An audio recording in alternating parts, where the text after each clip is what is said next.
Welcome to the Honest Bunch podcast. Thank you so much for your support. We see the love and we are eternally grateful. You don't tell what would they pledge say, now content when go impact lives, now we go carry come. And now why it be say if you watch the Honest Bunch podcast, you go know say they stay true to our pledge. We are grateful to you. Thank you for your support. Please keep spreading the word. Tell your friends to watch the Honest Bunch podcast. Introduce it to more people because we are Africa's leading voices. And now the things when we say go change our country, change the continent, change the world, now we there about. Ladies and gentlemen, info that can change your life and help you. You know, I always say that everyone deserves to own a piece of the earth. I don't just talk about Resida today. I carry information inside them. Two-prong. Number one, palm heaven.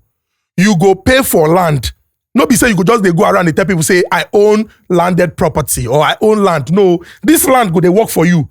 Because whether you get knowledge of agriculture or not, you get experts them when we say then go they cultivate the land, they till the soil, and they go they bring money, they enter your pocket. You don't get any issues at all. You don't get any stress. Remember, Resida care about how you go make money for this life and break free from poverty. So what are you waiting for? Palm heaven. Palm heaven. Take advantage of this. Then there's also prime view bungalows.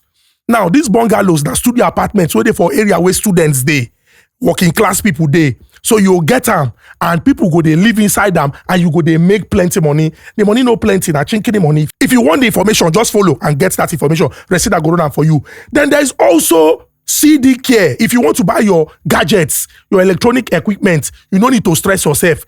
Then get format where we say go allow you pay in installments, and at the midpoint of your installment, they go carry your good come in perfect condition and issues no go there whatsoever. You not get anybody where we say don't experience the care where CD care they give. When no come and shout say, "Chai, CD care, I see the care," and we appreciate you. CDK, una they do well, God go bless una. Una office no go born, and una will continue to help plenty lives. Ladies and gentlemen, introduction of the amazing guest seated here that will bring great conversation to you today. I'm going to begin by my immediate right, the drop dead gorgeous, dark-skinned, hazel eyes. This girl they talk because now talk, then God create them to come talk. TT talks. Ladies and gentlemen, the one and only T.I. You're welcome, TT. Thank you. Ebony skin. You used to forget the president of Pick Me. Sorry, president of Pick Me. Oh, she said yes. She's the president of Pick Me. Pick me, not Pick Me. Not Pick Me. Pick Me. You cannot insult her with it. She knows she's the president. Ladies and gentlemen, man with great experience. I dey talk am say if dem born this man for Old Testament, he go dey inside the courts with King Solomon. In fact, he go be King Solomon bestie. Wisdom choke, experience choke, intelligence choke. This man na the man when come change the face of radio for inside the Obodo Nigeria. That Ibadan boy that refused to kowtow to what people considered normal. He did the abnormal and he became a normality. Ladies and gentlemen, the one and only Daddy Free. Yo. Yours truly, Ezugu Chukwudi, aka Husband Material. Please follow me on Instagram, Husband Material _HM. Ladies and gentlemen, our guests are Nigerians that are passionate about this our great country. And in everything that they do, now essentially to make this our country great.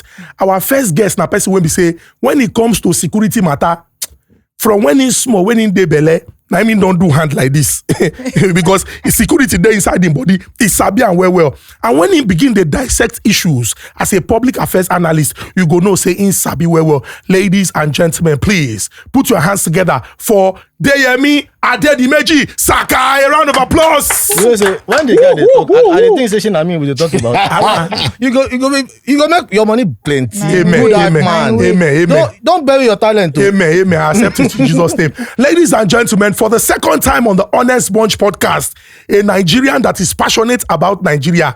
In fact, if to say them born this man for the New Testament, I dey very, very sure say John the Baptist forgets twin brother because in the shout in voice where they resonate and everybody they hear, he dey passionate about our country and for matter wey concern electoral reforms and credible elections for this Nigeria, he be person wey be say you know go take play. Ladies and gentlemen, based on popular demand, back again for the second time on the Honest Bunch podcast, Randy aka Randy Peter for Nigeria. Peter for Nigeria. I greet you. You're welcome, my brother. So make we no waste time. Make we go straight into the conversation. This conversation we won't get, and I hope say people when they watch now go watch until the end. That conversation when they affect everybody inside Obodo Nigeria. if you want Nigeria to be a better place, you're definitely going to show interest in this conversation and also contribute. Now, we have someone who will join us via the telephone, and he's going to detail his experience. In October last year, something very, very far-reaching happened to him, and now he go share in experience. Hello, Gbolahan. Good day, sir. Welcome to the Honest Bunch podcast. All right, sir. Good afternoon, everyone. We Hello, greet you. good Thank you for joining us. So, Gbolahan, you have an interesting story. Please share with us. Okay. I was kidnapped on the 23rd October 2025 at Okeako YSG farm at local government Ikole, Ekiti State, where I work as a farm manager. So on this fateful morning, I was at the White House. It has a building where we called White House. So I was there writing a report to my boss until I had a call that one of our tractor has fell into the gutter. Then the other tractor operator has went into the farm to continue with the work activities, which I told him to come back immediately to continue his work. So I had a call that the tractor fell into the drainage or something. So I had to call the other tractor to drag the other tractor which fell into the gutter out. But fortunately, his number was not going through. So I had to drop my bike into the farm. On getting to the farm, I saw the tractor inside the bush. It has faced inside the bush. So from distance, I parked my bike that I should confirm what could have happened. I thought it was bee attack or maybe something else would have happened. On getting closer to the tractor, the next sound I heard was the sound that Fulani do make to their cows. Sure, you understand me? Okay, go on. So on getting there, that was the sound I heard. What could have happened? The next thing that I saw Borough boys. They told me to stop. It's gone. Immediately, I knelt down. Then I raised up my two hands. Immediately, they collected my cross bag. I have 80,000 with me, cash, that I want to pay the workers inside the farm that day. They collected my bag, my farm boots, every other thing, including the driver as well. The driver has been tied with rope. What is this? I have, at the back of his hand, while going through the forest, I saw his hand has been shot. Then I moved closer to him that, Mr. Kazim, what happened to him? So the man does not understand English, so we spoke in Yoruba. Pé kí ló ṣe yín? Ó ní àwọn ló yìn mí ibi tí mo ti fẹ́ sáré wọnú igbó ni wọ́n ti yìn mí ìbọn o. Which kind of wahala be this? So I just cooperated with them. I didn't make any form of movement. I cooperated with them then. They collected everything from me, my phone, my everything. They tied my two hands as well. Then we proceed inside the bush that day. So there's a big river at the back of our farm. A very big river. So we crossed the river. On getting to a mountain there, they asked us to wait. So they were roasting corn and yam, everything they saw at the road, they were roasting it. So the bandits boss told me to unlock my phone. So I unlocked my phone. I unlocked my phone,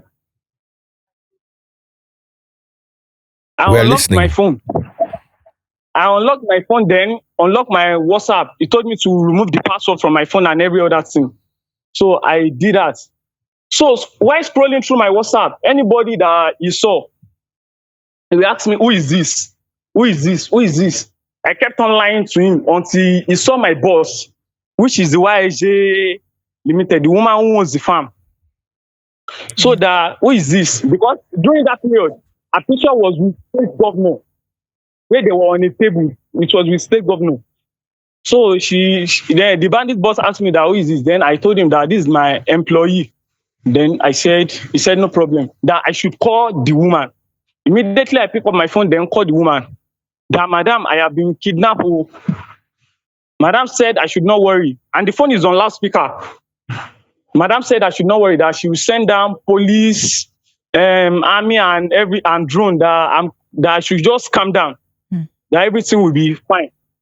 Immediately the bandits boss heard that sound, that police say me I no want police, so I no want soldier. Say na money me I want. I no want any soldier. If you call soldier come, me I kill you for bush. Immediately I call the woman back that they don't want any armed forces, police, that they should have mercy on me because he has pointed the gun to my head already. I was shaking. Please, Oga, abeg. So I called the woman back. The woman picked the call. Then I inform her, don't inform any police officer or any army that all they want is money. Then she asked, how much do they want? The bandits boss replied, that 100 million for me, then 50 million for the tractor operator, total of 150 million. The woman said they should send account number. The bandits boss said they don't collect transfer, they need cash. Then the woman said they should hold on for 2 to 3 days, that she will get back to us, that she will gather the money. Then we hung up the call. Immediately we left where we are, since she said he's going to introduce police or something. So we continue our movement inside the bush. On the first day, this is the first day that I'm talking about.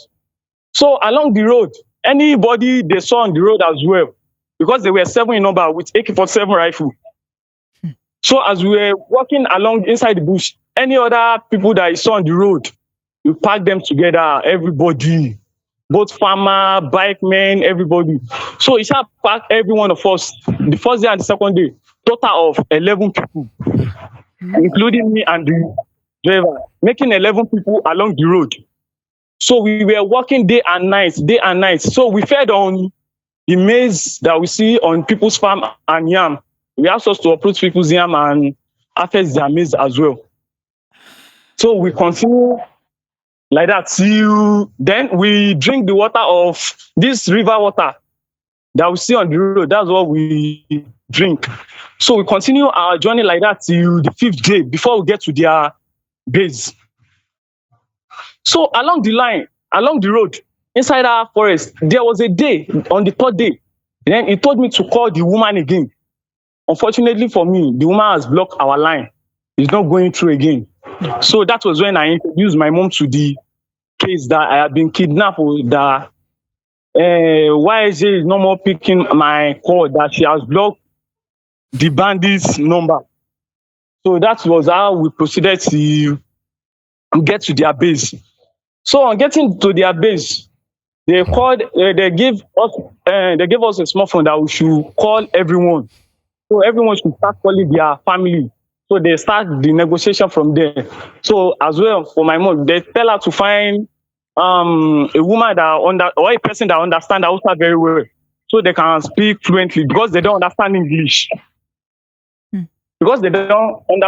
So my mom find a woman that understands Hausa very well. We start negotiating day and night, begging.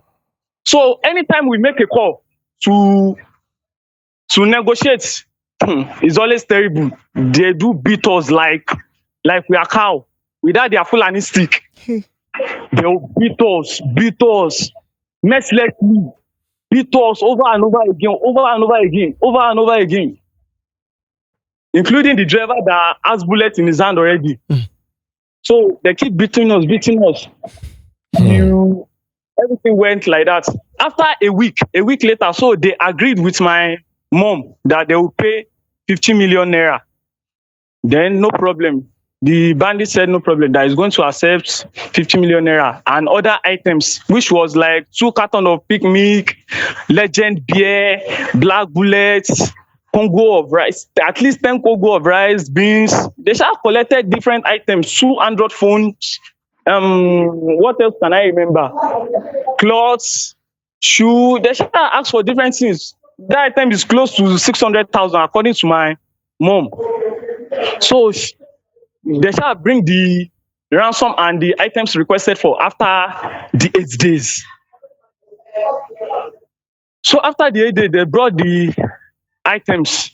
So my mom brought it and my younger brother, they went to collect the ransom and everything. So on getting there, according to my mom, she said when she gave them the money and the items requested for, They thought my mom asked of me that where is me? They said I'm inside the bush, that I can't walk, that I'm weak. Ha! That they'll bring me out tomorrow morning. That there's no wahala, that my mom should calm down. So that was how my mom left. So that following evening, that they collected my ransom, they brought the money, I can see the money. So people around me that that also with the hostages, with the victim that they kidnapped, they were telling me that manager, they don't bring your money. You say you dey go out tomorrow. I said thank God that everything has been set to do. So the following morning, I could not remember the exact day, but it was on the 9th day because I'm using my brain to calculate the days I'm been using. So on the following day that I should be released to my family. So the bandits boss came to meet me that my money is not yet complete. I can't ask am say, Oga, shey na my 50 million no complete me abi? Items wey dem bring no complete. The bandits boss told me that it's not about the 50 million, that I should forget the 50 million, that my money remain 50 million, 5 million, making 55 million. 55 million as how? I don't understand. He said that's not the new deal, that the 50 million I pay has passed away. Immediately I started crying, begging them. They don't want to listen to me. They said I should keep my mouth shut and every other. I think I don't enter this one already. So concerning back to the driver, the tractor operator. So they told him to call his family member. Unfortunately for him, he doesn't know any of his family number offhand. So I requested for my own phone to generate his oga's, the tractor operator's boss that brought him to YJ farm. So I requested for the phone. Fortunately for me, they gave it to me. Then I called his boss. So his boss and the bandits boss were negotiating that his money also is 50 million naira. That my family has brought my own money, that it remains the driver's own, which is 50 million naira as well. The driver boss said they don't have up to 50 million naira. That all they have is 2 million naira. That 2 million naira is the amount the company gave them. The bandit boss replied him that, say 2 million naira na money. Me, I know they collect 2 million naira. 2 million naira no be money.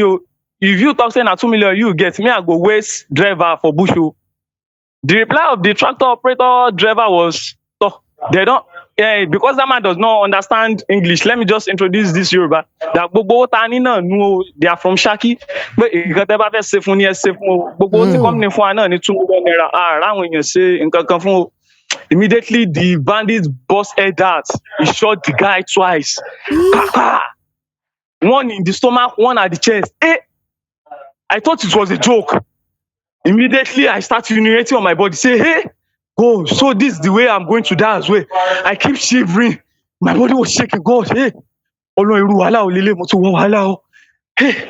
And the phone was on last week, and when they shot the driver, they shot him. So they shot him down.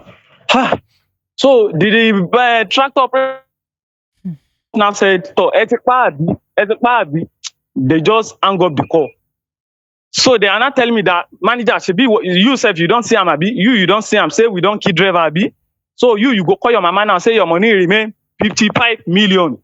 Say you not bring her, you self, you go die for bush. Hey, Oga Duanla, Yankuri, Duanabi. I'm sure I begging them in those Hausa language. So immediately they told us that me and one other TP boys that we should dispose his dead body inside the nearest bush there. So we took his dead body. While he was vomiting blood through his mouth, we shall dump his dead body. Then he used his gun to follow us back. That we should move again. That we should leave that location. The remaining 10 victims, that we should go away. So we would trek for like 10 to. We shall trek throughout the whole day. That the distance has been very far from where we dumped the driver's dead body. So we proceeded to another location. So from there, they keep negotiating with every other one. So they torture us, beat us. And there, they feed us once in a day. White rice only, no salt, no pepper, nothing. So that's how we do survive every day. So fast forward to day 22, I was the only one left, and one other woman, a pastor and his wife. The other to be- people, have they been freed or were they all killed? No, they were free. They paid their ransom. Those who paid 2 million naira, those who paid 5 million, those who paid 10 million naira. So I was left with one other woman, the pastor's wife. So the pastor's wife, they requested for 10 million ransom. Asubiojo in Kogi State. It's always that's where they were kidnapped. So the man gun hit him while they were trying to kidnap them. So the man it seems the man has diabetes or something, so the leg is decaying. So they called their family that they should pay ransom, that this man will die inside the bush. So the family was able to raise 10 million naira for the pastor, so he was released. So it remained only his wife. His own is 10 million naira as well, because they were asking for 20 million ransom for both of them. So I was left with the woman. So that night we left there. They took me and the woman to another location, another group entirely. So it was one of his boys that took us there. So on getting there, so this another group entirely. So on getting there, we saw two men. They were chained. They were chained on the ground under a tree. So they asked us to join them with handcuff on our hand as well. Me and the mama, they used handcuff on us, then chain our leg as well. So from that day, I did not see the group that kidnapped me again. So it was another group entirely that I was operating with. So along the line, we were there until day 30 or 32. They were not around again. We don't see them as much again. What's going on? Not knowing that they went to Eruku. If you know about this Eruku, one CSC church in Kwara State, they were the one that operated as that event. So that evening, maybe day 35 or 36, they brought those women. What happened? Those women, old women, young child, female, male, they were 38 in numbers. So one of the ladies were explaining to me that they were at church, that this evening they were at church, that they just see gunshots from nowhere. They are kidnappers. They came to kidnap. The girl shall explain to me, that God Alone says, all those kind. They shall pray, then continue pray. So they spent up to 5 days at the kidnappers then before they were eventually released. So there is a guy with us. One Fulani guy is with us. That is their errand boy. So the guy is friendly to us a bit. So the guy do ask me to teach him Turanchi, which is English. So I do teach him English gradually, because he doesn't understand English very well. So it was the guy that reviewed everything to us, that it was Kwara State government that paid their ransom, the 38 people ransom, that they paid 350 million for the 38 people that was kidnapped at Eruku Church. I say, I was like, wow, that's great. So they eventually released the 38 people. They left there. So it remained me and the remaining people Pastor's there. wife. So along the line. So that pastor's wife also was released. So the bandits, the group that kidnapped me also came. That mama, say he won't lolly. So the mama stand up there, they left. So it remaining the two people I met there and me. So making the three of us. We are begging them, please, Oga. So after the operation, which they went for, we did not see that group again. It remaining that Fulani boy that is with us, that do give us food and water and every other thing that we need. Go to the errand boy. So it was the boy that is left with us and one other guy. So the guy came to meet me one morning like that. I think that was on Tuesday morning or Thursday. I don't even remember the exact day. So the guy came to meet me that I should call my mom, that how much do we have on ground, that I should call my mom that is going to release me the following day if we bring our money today. Immediately he gave me a small phone. Then I called my mom, that mom, this is what one of the bandits said, oh, that I should bring money that is going to release me. Then I called my mom. That my mom said she had 1.5 million with her. I told the bandits that came to meet me, he said he's not going to collect 1.5 million, that we should round it up to 2 million naira. I said, okay. Then I called my mom. I informed her. My mom said, no problem, that on Friday of that week, that she's going to send the money. She's going to bring the money down to them. They said, no problem. So fast forward to fast forward to that Friday morning. The bandits boss came to meet me. He gave me the phone that I should call my mom. That is the money available. He Immediately I called my mom. My mom said the money is available. That where she should bring the money to. They said they are not going to. They said that my mom should not worry, that she should do a bank transfer. So he gave me his phone that I should type the message to my mom. So he has already collected the POS agent transfer. I don't know, maybe it's them that have it, or POS transfer. I don't know. So immediately after 30 or 1 hour, my mom transferred the money. Then he said he has confirmed the money, that my mom has transferred the money. That by tomorrow morning, which is Saturday, that I'm going to go home.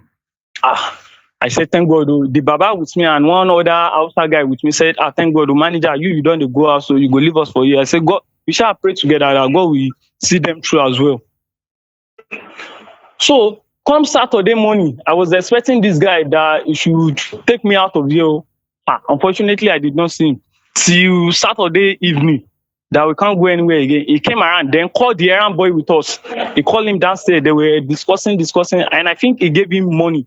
So the guy came back to us that he's not working with them again, or that he's going to his father's house. We asked him why. He now explained the story to us in Hausa language. Those Babana interpreted to me that they gave him only 15,000 naira out of the 2 million they collected. So the boy was angry that he's not working again. We shall plead on him that he should wait, that we don't know the next person coming. And this guy has not released him again. So come Sunday evening, it was around 7. The guy do pray. After he finished praying, he came to meet us that he's going, that he's no longer working. Then we said, no problem, God will see us through as well. Then he dropped the chain, the handcuff key and the chain key. He dropped it on the mat that he's sleeping. Then torchlight and every other items, except their gun. He only went with their gun. He packed his clothes and his other properties, then left that Sunday evening. Me and the Babaya that was together, and the other guy, we discussed together, Baba, this is a great opportunity for us to escape. This is the only way for us to escape. Immediately, the guy left. We waited for around 1 hour to 2 hours. Maybe the guy will come back, or we see another person. Unfortunately for us, we didn't see anyone. So we just dragged ourselves. We struggled to take the key. We took the key and the torchlight. We unlocked ourselves, the handcuff and the chain on our legs. We unlocked ourselves. Immediately, we crossed back to the mountain that we are, because it was on top of a hill that we were kept. So we crossed down to the other side of the hill. So from there, we started walking. Where we can walk, we walk. Where we can run, we run. The 3 of us, we kept running till, fortunately for us, because we can't on the torchlight, fortunately for us, there was moon that led us through. So we are facing the direction of the moon. So we kept walking throughout the night. We heard voice of people around the bush. So anyway, we heard voices, we do cross the road. So we heard we heard dog barking, children talking and every other thing. So we do cross the road. We trek. We ran inside the bush till Monday morning. So Monday morning we were tired. So we just rested under a tree for some minutes. Then we proceed with our journey. So we walked throughout the Monday as well under the sun. So any river we met on the road, we came across, we do drink the water to survive. So we keep walking throughout Monday till Monday night. Yeah. Following again, we did not bust out to any other village. We did not bust to a town. We didn't hear the sound of car. We didn't hear the sound of anything. I told her, Baba, she will not regret that we left this bandits place like this, because there we see have access to little food and little water to survive. Hey, what if we go and die inside this bush? We didn't get to any village. We didn't get to any town. Baba Shah gave me the courage that, manager Farabale, we'll get to a nearest village very soon. So we were under that tree. 3 of us prayed together. We were there. We could not sleep. Body pain. We could not do anything. Everybody was tired and reckless. So till Tuesday morning, hey, we prayed before leaving again that, Baba God, help us today. If we did not see anyone today, or we did not bust out to a village, we might eventually die here. And we were barefooted, no boots, no slippers, nothing. Under hot sun, and it was during dry season, that last year, December. So we kept trekking that season, and we kept trekking again, till we get to a very large farm. So at that farm, we saw a track of bike, where bike do pass. Baba, na road be this, so may we follow this road. Then 3 of us concluded together that this road will eventually lead to a place, neither inside the farm or a person's house. That even though it's those bandit house, I don't care again. Anything that will happen should happen. So we kept trekking till we bust out to the man's farm. Fortunately for us, they were inside the farm that day. We saw the Baba and his children. They were under the tree eating during that period. Then we get closer to them. They even point their gun to us that we should kneel down. We shall beg them. So the Baba that had Hausa with us explained to them that, please, we are not here to harm you. That please, we need your help. Then the Baba agreed. Then the man explained to the Baba in Hausa language that we were kidnapped and every other thing, that we escaped. That he should please take us to the nearest village. Fortunately for us, the Baba was cooking beans. The Baba told us to sit down, that we should eat beans and drink water, that we should relax ourselves. That's one of the happiest days of my life. I was like, thank God that we bust out. So the Baba called his son, one of his sons from that village. The name of the village is Isanluesa, very close to the man's farm. So the man told his son to take us with bike. So that's how we landed at Isanluesa, the closest farm, the closest town to the village in Kogi State. So on getting there, the village people came to meet us that, who are we, that we should kneel down. I now explained to them in Yoruba that I escaped. So fortunately for us, there's army base in that town. So they took us to the army base where we met the major there. Then I narrated the story to the major I met there. So the Organa contacts the army base that at Okiako, the town that I was kidnapped, a village I was kidnapped, because there's army base at that village as well. So they contacted each other. So from there, they contacted the YJ madam that I'm working with. So she was the one who spoke to them. I don't know how she does it, Sha.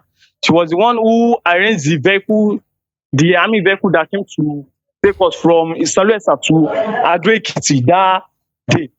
So on getting there, at the picture I posted on my Twitter page, you could see me with a phone. So on getting to that village, I called my mom first that, "Mo ti escape o. Ọlọ́run ti ṣe àti escape." My mom screamed that I should calm down and every other thing. Explained everything to my mom on that army's phone.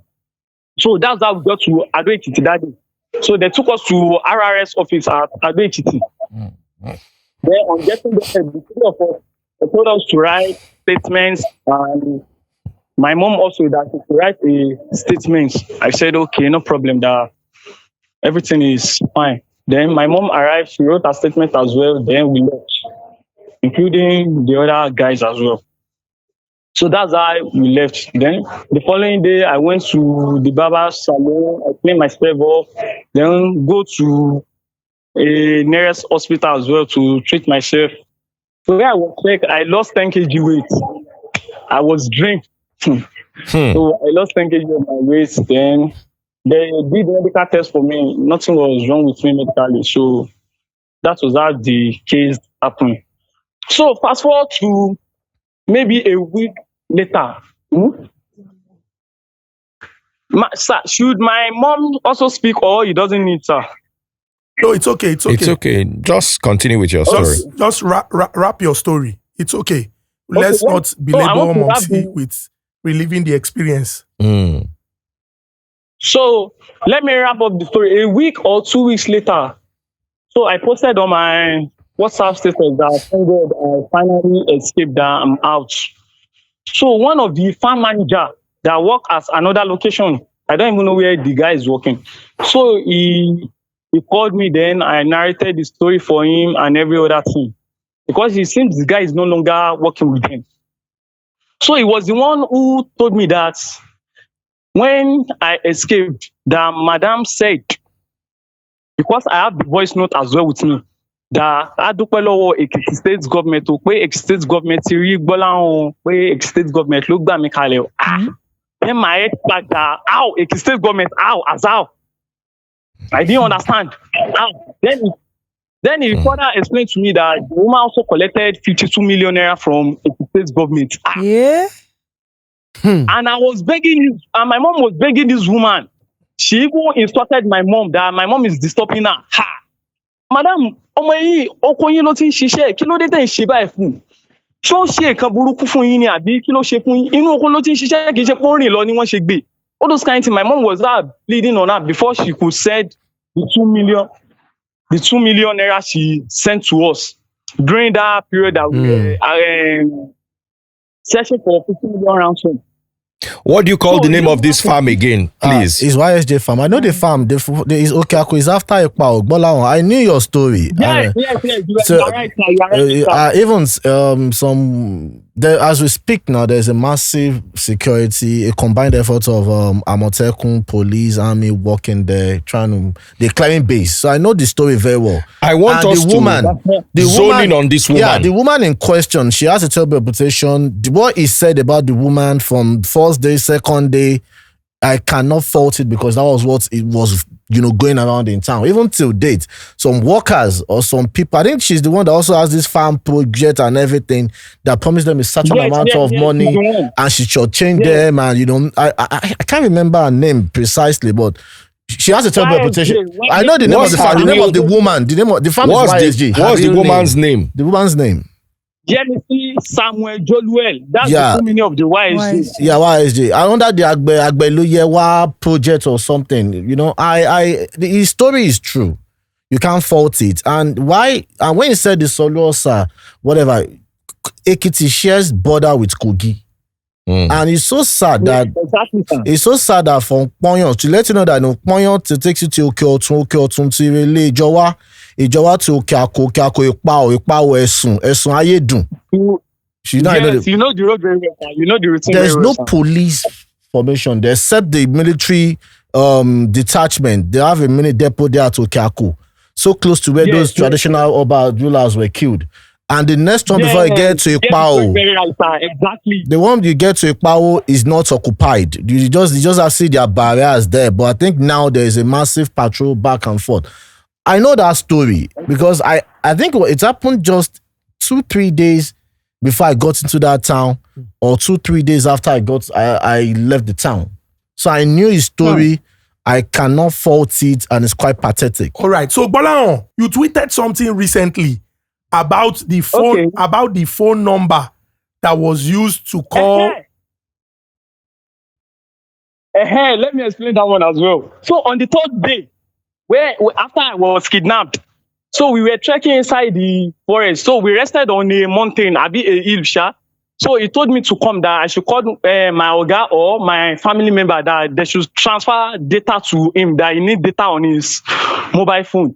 I said he should not worry, that I can easily do that with my phone. Then, fortunately for me, he gave me my phone. Then I transferred money from my UBA to my OPay. Then I made the data transaction for him. 5,000 naira on Glo, then 5,500 naira data on MTN. That was how I was able to get his mobile number. Then I called him yesterday. That was how I called him yesterday again to check maybe his number is going through. Because I got the information from the pastor that we were kidnapped together, that he has been killed. So that made me try his number again. Fortunately for me, his number went through. So I have his voice record with me that this guy has not been killed. So you called the number. You called the number and he picked. He picked. Yes, he picked. Are you sure it is him? Can you identify his voice? Yes, we have the voice record when he was negotiating with my mom and everything. You know, I spent almost 22 days with him now, so I could recognize His voice. He's the one. He's him. So no doubt about that. Okay. All right. Now, let's zone in on this woman. I want us, we can't sweep. Are you sure she collected 50-something million naira from the government and refused to give it to save your life? Yes, sir. According to the manager, he said she collected 52 million naira. And then, if she did not collect the money, why is she telling that people should appreciate her? That appreciate the state government, that state government rescued me. So something is fishing. That is phrase. This woman has an ongoing scandal or crisis going on in Ekiti State as we speak. That she was, I think, for those people that went farming, I think they were promised 100,000 naira or so, if I'm not wrong. And she shortchanged those guys extremely. And there's a massive demonstration against her. And I think at the point, even Bao had to step in. That's what they call their governor, Baba Oyebanji. It's so messy. When I think this guy is saying about the woman, I cannot fault it. He's out there in the open. All right. Gbolahan, thank you so much for sharing your story with Nigerians. Right. And thankfully, this experience is one that you can share your story. We wish you all the very best. And we pray that this experience that you had to deal with and this trauma that you were faced with is one that you would never have to experience again, although Nigerian. Directly or indirectly. Yes, thank you so much, Gbolahan. Thank you so much. Thank you very much. You're welcome. You're welcome. Thank you. Now, Nigerians, when I don't hear the story of Gbolahan, kidnapped in October of 2025, and he detailed, daily what he encountered and what, so many other Nigerians that were captured or that were in captivity with him had to face. And, Randy and Deyemi, this is where I would want us to go into this conversation, because it would appear like this is the story of an average Nigerian who dealt with a very terrible situation. And it's not something anybody prays to experience. And I would like to ask, why is it that despite, the efforts of our security architecture, it would appear like insecurity is still unabated in Nigeria? Well, I'm happy you came from that perspective and you said something despite the many efforts, I must say this without not trying to sound patronizing of the government of the day, because I have a bit of access when it comes to insecurity, counterinsurgency, and what have you. The main reason why we are not seeing the efforts or results of the efforts is because of one event that took us back to pre-2013 or 2012. The Kuje prison swap. I call it prison swap, not prison break. Why? Why? Because a lot of Boko Haram commanders that were held there, were held there that really truncate the operations of the insurgents or what have you, were released. As we speak, since 2023 till date, at least to be modest, around 19 bandit leaders have been killed in 2 years, or 2 into going to 3. None was killed in 8 years of Muhammadu Buhari. I'm not comparing whatever, but I'm just trying to tell you, imagine if we didn't have to deal with that setback. We could see the effects. Is Nigeria safe? No. But are there more efforts than before? Yes. We will see the effects of it? I pray we do as a country. I'm speaking to the best of my knowledge, for my personal opinion, from an informed position, which I could say by personal convictions or testimony. So or testament. You have the opinion that the incident that played out, around 2013, 2014. No, around 2022, 2023, the Kuje prison swap. That as a response to the kidnap of the Kaduna Abuja bound train passengers. It was a swap. Everybody might want to disagree, The Kuje prison break to some of us was a swap, an exchange of hostages for bandit, because this was part of their demands. Release this and release this and release this. And no government anywhere in the whole world want to own up to the fact that they are negotiating with bandits or terrorists. Even America, even if they are doing it, the standard procedure or position is to deny it. Randy. Daddy Freeze. Well done. Thank you. Let's go. Until we are very honest with ourselves in Nigeria, we would not move forward. As Nigeria is today, if Nigeria does not come together and end the APC reign of terror in this country, APC will be the end of Nigeria as it is as an egalitarian society or supposed to be. The problem we have is with insecurity in Nigeria. If you take away the political wing of terrorism and banditry, you have solved it by 50%. Explain this political wing. If terrorists are not pampered, if the persons who are in government who aid and abet insecurity in the country are not named, shamed, and brought to book, we are only going to have an economic investment we call insecurity. The more money you pour into it, the more it escalates. Within the first 1 year of the Tinubu administration, more than 4,500 Nigerians were killed according to SBM report. More than 7,000 kidnaps. Now, the problem or the challenge is not that insecurity is in Nigeria. The question is, what is the government doing? Because there was insecurity before you came.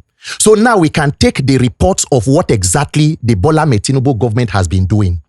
We have a national security advisor today in the country who will tell you that there are some terrorists who want peace and that we must show understanding. There is a direct policy from the office, according to report of the NSA, where we have negotiations and payments. It has cascaded to state level.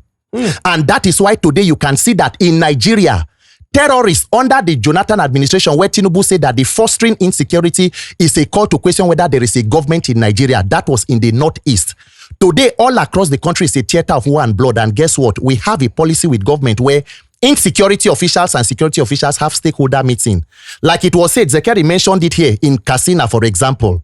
When they had that peace meeting, according to the reports, the Jankari, the terrorist leader who killed the ACP Aminu Dai, they celebrated it. What Zekeri did not even add was that the terms of that meeting was set together by the bandits. He told the law enforcement who are coming that they should come in mufti. And guess what? The terrorists came in the uniform of the officers that they killed to meet with government officials. And then you now fast forward to Maga's community in Kebbi State, where how many students were kidnapped. And then the governor of Kebbi State, who, by the way, Nasser Idris is an APC governor, came out and told the world. He said, hours before that kidnap, we had intelligence that there would be an attack. We deployed security officials to that school. They went there. The vice principal said they came. They were snapping with the students. That the Freeze and every Nigerian seated here. The governor said few hours before the attack, somebody ordered that those security agents should be taken out of that school. They left, and actually the terrorists came, killed the vice principal, killed another staff, and took how many children? Till today, the president and commander-in-chief, Bola Tinubu, cannot tell Nigerians who ordered security out of that school. Okay. And then guess what? Now we have heard from AFP that the students who were killed in St. Mary's Catholic School in Niger State in Papiri, the government paid up to 2 billion as ransom. And what did the terrorists that were interviewed by BBC said? We refurbished our ammunitions. We got more ammunitions. So what we have as a policy in the country is subsidizing terrorism. When government continues to pay, that is why they will tell you that we found the children, they were discovered. What exactly? So when you remember the words of the former Minister for Defense, General T.Y. Danjuma, he stood on a podium in Taraba. He said the military, they collude. They are not neutral. So we give them repentant terrorists, we employ them into the armed forces, and then before you know, intelligence continues to leak. That was what happened with General Uba, Brigadier General. So as we have today in Nigeria, once you have not solved the problem with the political wing of terrorism in the country, we are not moving forward, because the only repentant terrorist is a dead terrorist. Any forgiveness that should come to a terrorist should be from his God. The job of government and the military is to fix that appointment as quick as possible. If not, there will be more of Gbolahan. There will be more other people, unfortunately. And that is a country where people will say that Nigeria has never been this safe. I would love to respond. My brother, I want you to remember all the points that you know he why I'm addressed. laughing? Yes. I'm laughing not because I've been insensitive to the plight of Nigerians. Hell no. I'm laughing because I was on ground in Kebbi. I was part of the component that went to Kebbi, one guard in Kebbi. What the governor said, he said it while we were there. And at our breakout session, when we're having our talks and everything, we're made to understand that oftentimes politicians say things to the best of their knowledge or to the level or to the limits of their comprehension. On a daily basis, and this is not me holding beef for our security agencies or agents, but that day before the kidnap, there was at least 150 intel to analyze and evaluate. Now, in the 150 intel, you have to evaluate the bogus ones, the bogey, the ones sent by you or sent to you by the terrorists that they want to send you on a wise goose chase, the ones that's false alarm, and the ones that were real or true. And if you want to ask me, from somebody that sat down and interacted with these people, there's a timeline. Which people? The terrorists? No, when I say security agents now. Let's be Just clear. for clarity. For clarity. And if you look at can I say their motives or modus operandi of the terrorists, mass abductions in schools is being carried out between 3 a.m., 4 a.m. Okay. Yeah, that time. These soldiers were on ground, and to the best of my knowledge and my recollection, they were on ground till around 500 hours. As at that time, it could be excused they felt we've dealt with these threats. Let's move to the next terror alert we have and work on it. But the bad thing for them, they were unfortunate, and I was going to explain that to you. When they went back, they got a wind of it that the guys have struck. That was why they were able to deploy and go after them. Because just close to what Gbolahan was saying, it was speculated or believed that those bandits were meant to abduct those girls and rendezvous with those ones that abducted the ones at St. Mary and head towards what's this place called? Kanji. Now, it's so shocking that the only part of Niger State that is experiencing terrorism now is that Kotangwa axis, Rijao, Maraga, everything that leads towards Kanji, because that's a hideout spot for them. But back to Kebbi, nothing. Because, and I think another thing that worked for them in Kebbi, and I stand to be corrected, the sector commander of the operation, Fasten, whatever, is from Kebbi State. So they were able to move after those guys, break away that those guys could not get to Katsina or Kaduna. And the only thing they could get was they're trying to advance towards Zamfara. And a lot of sorties were conducted. The fighter jets were hovering around and everything.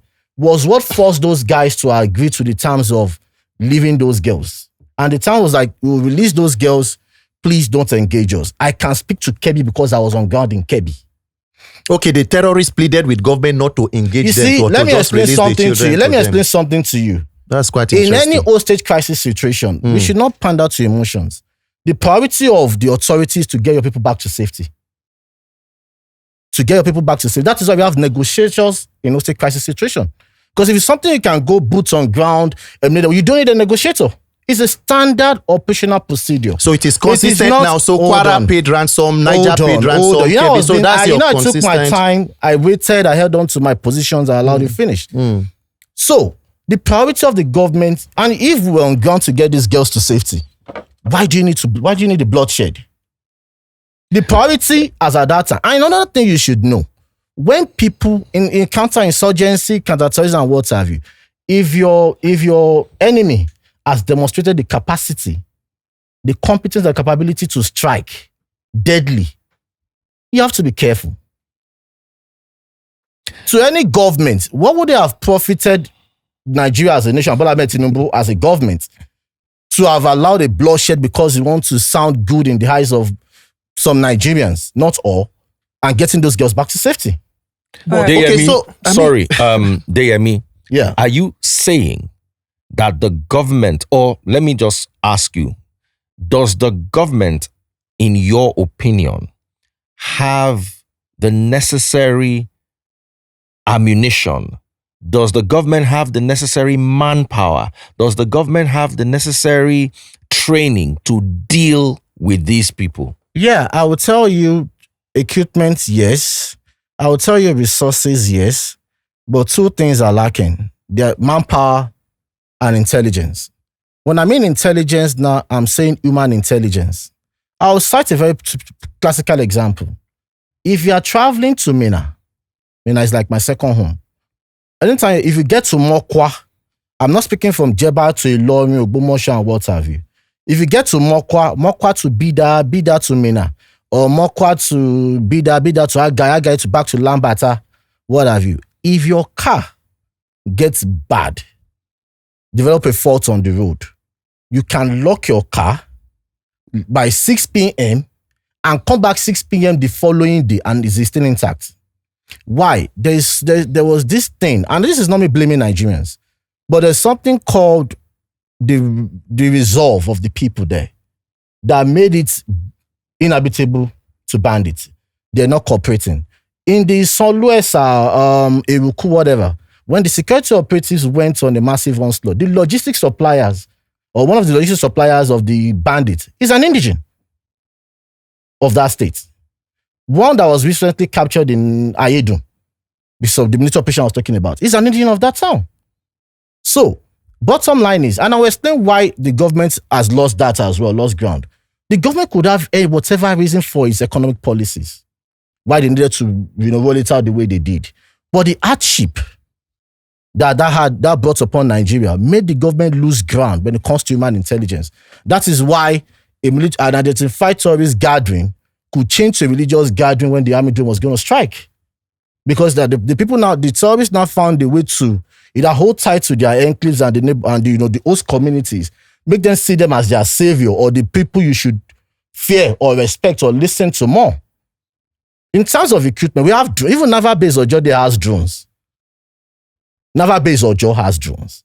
We have, when we were going to purchase to Kano jets, a lot of us were questioning the scope paper. Scope paper is a list of what you need for either military operations and what have you, or for your defense department. There was no need for a fighter jet. Well, what we needed were attack helicopters. But quick one, we've purchased two T-129 in excess from Turkey. The Apache that some of us have been clamoring for, crying about from America, that if you're not going to tell us the fourth generation, the recent one, at least we can make do with first and second. We don't have Apache in our fleet. Randy, I want you. Sorry, a quick one. He said something about General Oba. Okay. And let me say this. Oftentimes, Nigerians, because of the kind of politics we play, expose our security personnel to danger. An instance, I was with a friend, he's a wing commander now. They were in a base, I think, in Borno and whatever, during the Jonathan's era. That they said they killed the Boko Haram said they killed the fighter jet and some pilots and everything. They're dragging them. The fighter jet had 3 crew members: the pilot, the co-pilot, and the engineer. They had a crash. But when it was about to crash, the stump of the tree, crashing through the woods, pierced the pilot in his chest, and he died instantly. The co-pilot, because he also understands the language and everything, was able to maneuver. The engineer hid on a tree. But do you know how Boko Haram got to know about that crash? Our rush to go to the internet that Boko Haram has attacked, they fell the fighter jet and everything. So they came then searching. So, but why did Boko Haram? I'm coming. I'll come to how they know. They know because a lot of Nigerians, when you talk about terrorism, there's something called sleeper cells that lives among us. That you don't even know. I find it very interesting that we can casually, I'm coming. Okay. And when they got there, when they were searching around because they knew the crew that was reported on the news and the Facebook and social media and everything. And by the time they got there, they were searching for like 5-6 hours. It took, the guy was on that tree for 3 days before he could get himself back to camp, the engineer. Now, and there was no attempt to rescue. Because you have compromised the location. So it was Nigerians who compromised Brigadier General Uba for him to be recaptured. Let me address that. And let's use this place as an example. Okay. We're going on a recce, a reconnaissance or probably what have you from Lekki. And when we got to second roundabout, there was an ambush. The ambush is from people at, let me say, Aja. I'm not so familiar with this axis. But our base is at Ojota. Now, we are now on social media everywhere. Because one thing we are talking, I'm not blaming Nigerians, but the way we compromise information. Yes, you probably want to blame the military authorities for being bold to say no, he's not dead, he's back to base or whatever. You can blame them for the way they were so bold without having him with them. But the way we have also compromised into say, Brigadier General is missing and everything, it wasn't his WhatsApp messages that gave him away. You are forgetting that when we talk about terrorism, we think these guys are just bunch of illiterates. These guys are educated. Some of these guys are intelligent. They play the mind games. The bandits in Kebbi was showing that yes, because they needed to still show that show. They have to demonstrate that show of force. But are there educated people that can't speak English? What about an Arab man that speaks Arabic and is educated in his local language? I'm just concerned. Bro, if he chooses to just probably stick to his language because he doesn't want to speak English, what about the ideology? Okay, I want Randy to touch on the same question. Do you think the Nigerian government is equipped, hardware, intelligence, and manpower to actively combat terrorism? I feel that it is a tragedy and it is shameful that in Nigeria today, these conversations have become normal. Talking about insecurity like this. I mean, in Kwara State, we have had more than 200 people killed. This operation went uninterrupted for hours. In Kayama, I served in Yikbataidu. I am wondering how people will even go there. I mean, he just casually said something and said that they deployed law enforcement to the government girls' secondary school in Kebbi State, and the military assumed that they have stabilized the situation, and somehow they left without leaving any remnants to protect the place. So they casually left, and then people drove in numbers and came, killed the vice principal, made away with children, and somehow the same thing happens time and time again. And then the government is seen to be the one who is refinancing the terrorism, because when you pay ransom, and we are now hearing that, they said it was a negotiation, and Gbolahan is confirming to you that the people told you that it is Kwara State government that paid more than 300 million to those persons. Look at the stories and the videos that you see on social media. There is a recent officer, I think, Olakunle or so, who was making a statement and saying he wants to see the children of governors, presidents, and everybody to come and join the military, because he is tired of losing, especially the junior soldiers in the battlefield. Do you know the motivation and the welfare of an average Nigerian officer who is fighting? Their feeding budget per day, breakfast 1,000, lunch 1,000, dinner 2,000, then the total is 3,000 per day.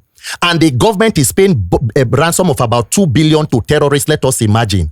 So the person who is a terrorist is even more motivated than the soldier who is fighting to defend his own country. And then we talk about the same thing. We say that President Tinubu, they have killed a lot of bandits, and then you want to now separate it that under Buhari, nobody killed. Tinubu and Buhari are each other's legacies. They complement each other in failure, and they have a covenant with incompetence. It is Tinubu who said that I am going to continue from where Buhari stopped. Buhari began the unfortunate Operation Safe Corridor program by the Nigerian military that gave mobilization and empowerment to so-called repentant terrorists, when the victims of their killings and their mayhem were still languishing in internally displaced persons camp. And then some of them even employed into our armed forces. No, that is wrong. Even confirmed by persons in the military. No. Yes. No. Hold Do on. you know what it takes to get? Please hold on. Let me land. And then we now have a situation where we have now come to a compromise that we show understanding from an office as high as the National Security Advisor. Have you heard stories of soldiers who will tell you that their own ammunitions and rounds are being counted? The bullets where they go give you, say, make una go fire, it is counted for you. And then you are going to fight a terrorist who has unlimited attached to him. So he can wait and hide until you outlast yourself, and then you come. And that is why today you can see videos of terrorists. They will come attack a military base, they burn the camp, and then they video it online. Under Jonathan, terrorists used to tie their faces. Today, they have stakeholder meetings with government officials. So when we continue to whitewash, we must be honest and brutal in telling the truth. God. These are issues of human life. The primary responsibility of government is the protection of life and property. If the government is seen to be complicit in the insecurity of the country, you cannot move forward. And you remember that quote, when terrorism lasts more than 24 hours. I wanted to go there. The hand of government is in it. You cannot be playing with terrorists. You cannot be pampering terrorists more than their victims and expect that insecurity will end. It won't end. Sorry, Deyemi. I like that angle that you brought. I don't know who said that. I think it was a former military general. Yes, I think it was. Abacha made that statement, but Abacha never did. Okay, he never did. Now, looking at Gbolahan's story, Yes. so many questions came to my mind. Why was Gbolahan not released after 15 million was paid? Yes. Why did they demand 55 million, Yes. which sounds like the 52 million that was allegedly released? Why did there must have been some intelligence leak between the government and the terrorists, because they release people for 10 million. Yes. They release people for 2 million. Yes. Why are they still holding someone who paid 15 million? What did they know? And why are they demanding so close to that 52 million that was allegedly released? And where's Madam Yemisi now? You said so. Whether unknowingly, you probably alluded to what I said. I said, when we talk about terrorism, and this is me talking from what I know, there's an active cell and there's a sleeper cell. A sleeper cell might even be from your person, your clan, your kids are king. They recruit from their, let's say the Fulani headsmen that are going on a killing spree. Now, the sleeper cell might not necessarily be a Fulani man. The sleeper cell member could even be somebody from your community that has the information, that gets wind of it and feed it to them. Terrorism is a very sophisticated network. But you see, if we don't appreciate what we are confronting, we probably will not know where we are heading to. I was one person that was critical of some policies of this government, and I'm still critical of some of the policies. But you see, when you are fighting this kind of homegrown terrorism that has become an enterprise, it oftentimes is very easy for us to, and the logical thing for us to do is to fully put it, blame the government and blame the government of complicity, not necessarily of even incompetence. Because you look at the way some things happen, like how come? But complicity or incompetence, which one do you think plays a role? I think is the complicity is not just from the government, whether we like it or not. When you have this kind of terrorism in place, there are some sleeper agents highly placed somewhere. We have to wonder. Have you listened to interviews from the former DG of the NIA? Have you listened to some of our top intelligence officials talk about persons in government linked to terrorism? Well, I was going to come to that, but I didn't want to rubbish this terrorism we are facing. Okay. But let me explain or answer what brought about the spike in kidnapping. You might not want to admit it might sound extremely academical. We've been able to establish in this country that there's a nexus between booty change operations and operators and funding of terrorism. That's been established with the list from the UAE and what have you. What this government did, which I know because when we got talking, that might not be their motive, but the effect of that policy brought about what we call in terrorism starvation of funds. The removal of subsidy on Forex cut that free funding to terrorism. How? True, it has been established that BDCs operators fund or probably a funnel of whatever for terrorism. So when the free money is no more there, the starvation of funds from the business operators or operations to the terrorism or terrorist guys is no more there. Is this as far back as when the allegations against the current Minister for State Defense came up? If you want me to answer that, I will answer that as well. No, I'm coming because you're bringing it up and I'm coming to you. So by the time that happened, those guys need to come out to keep funding the organization. That was brought about the spike in kidnapping. You might not want to agree, but based on intelligence analysis, which some of us have been availed to with and we've discussed or engaged with, that is one thing to look at. Might not be the only reason for the spike in kidnapping. I don't want to rubbish this to politics. My question is, in all this academic knowledge we have, you are asking the question. How is government to protect life and property? Because that is where we must head to with all the knowledge. It's not about pandering. Let him land then. You talked about Matawale. Coincidental and, Clemens have been opportunity to sit down with. I sat down when it was governor in 2022. I knew the kind of conversation we had when it comes to dealing with insecurity in the state. If I want to remind you, this was one guy that was celebrated for how he attacked banditry and insecurity when he got into office. What changed about him or the law for him, probably because he switched parties or what have you. But the governor and that is, another thing that is now harmful or awful. Governor Dauda Lawal, out of what I could call political irresponsibility, kept playing politics within security because as far as he's concerned, he wants Matawale out of there. So he sowed the seed of doubt in Nigerians. The peace talk and what have you sat down with bandits and what have you. Had the former chief of army staff, Buratai, present and in the know of it. Had the chief of air staff, Siddiq. Had the former high GP there. It was a concerted effort, like let us embrace non-kinetic. And let me now explain non-kinetic. Non-kinetic oftentimes is not about paying ransom. Non-kinetic is also a way of, a psychops. That was why in response to this, the Nigerian military that was what even about that what gave birth to the civil military affairs. Are we seeing the results or the effects of this effort enough? No.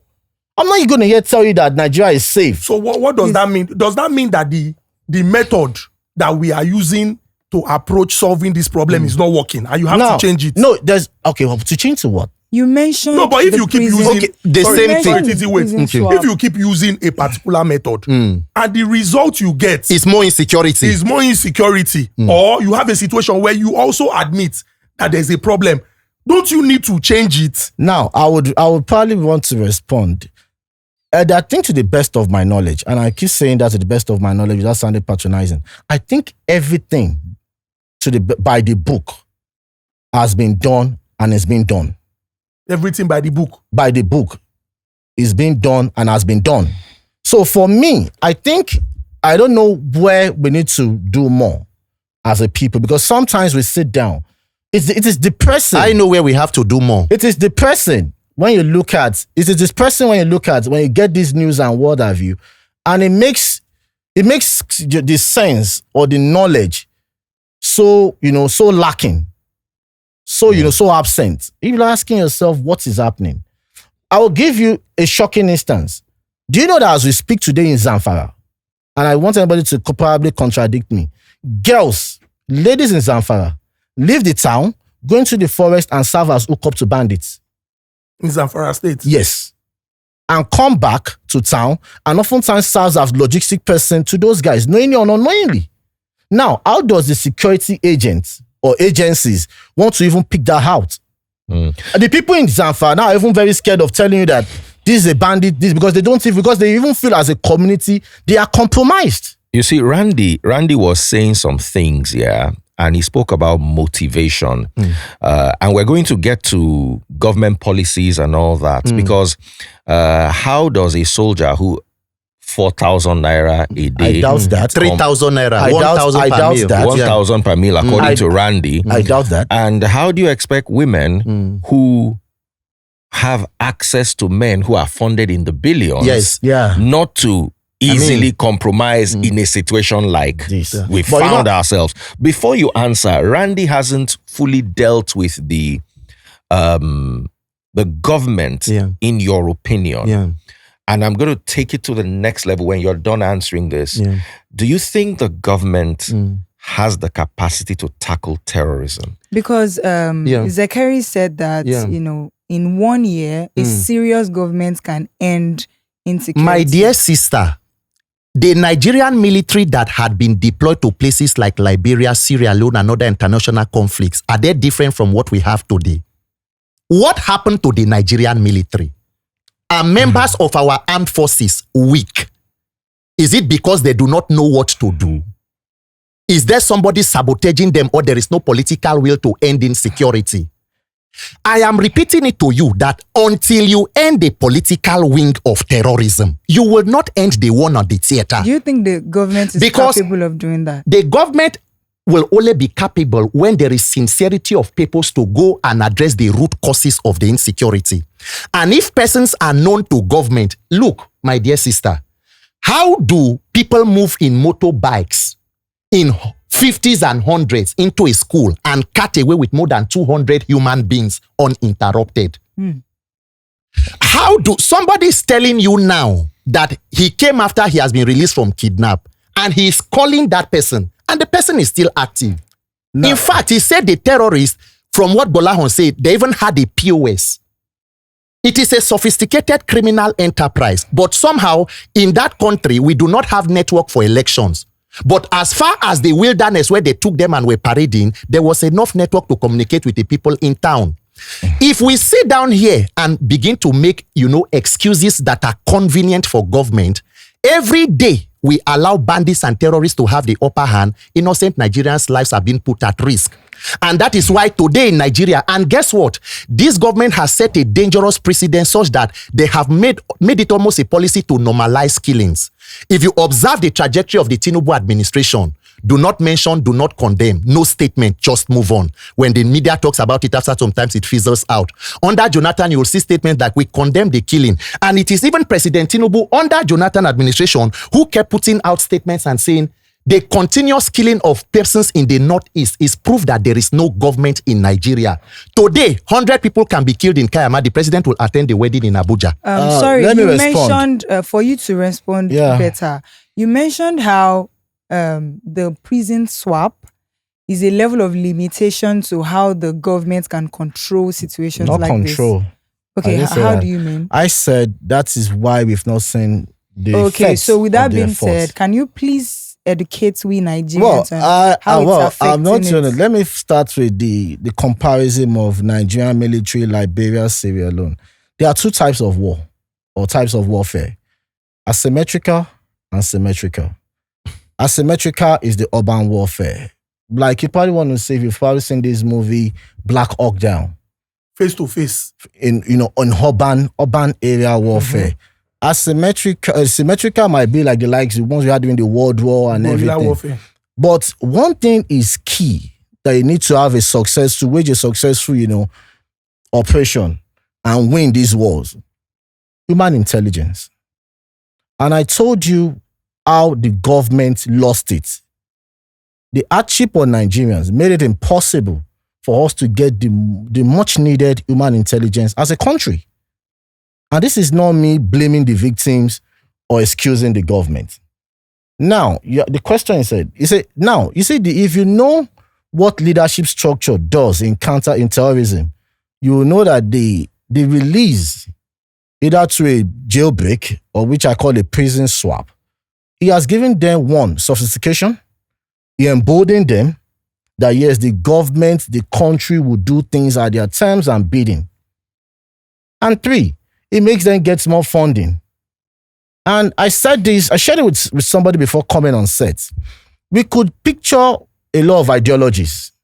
Because if we don't identify the ideology of the terrorist organization we are fighting, we're probably going to be wasting our time.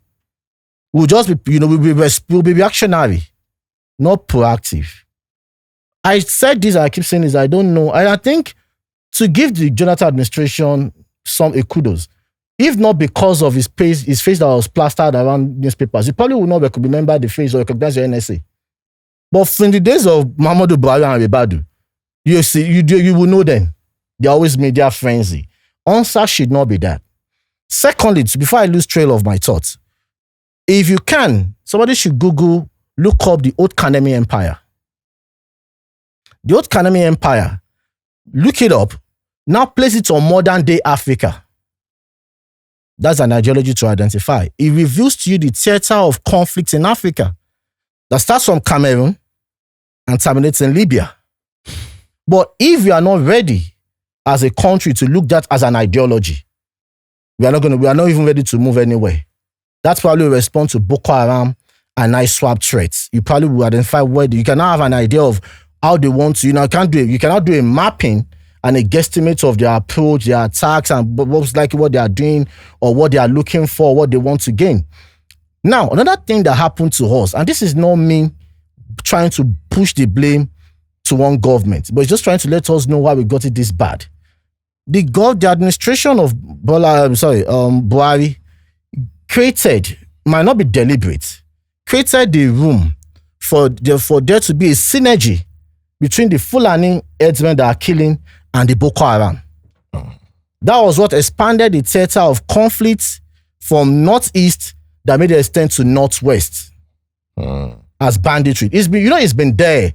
The illegal gold mining, the attacking back and forth, the cattle roster and everything.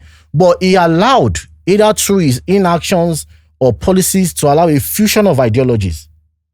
That is why it seems it's that crazy for us to contend So we with. can agree that the APC administration complicated our security architecture, I was on the platform. and this government has failed to protect life. Somebody, so I agree. And he said that it was because they imported Fulanis from Mauritania in 2015 election, and everything. But I said, but please, don't you have this crisis in Nigeria? What about the Biram crisis when Dawiye was governor?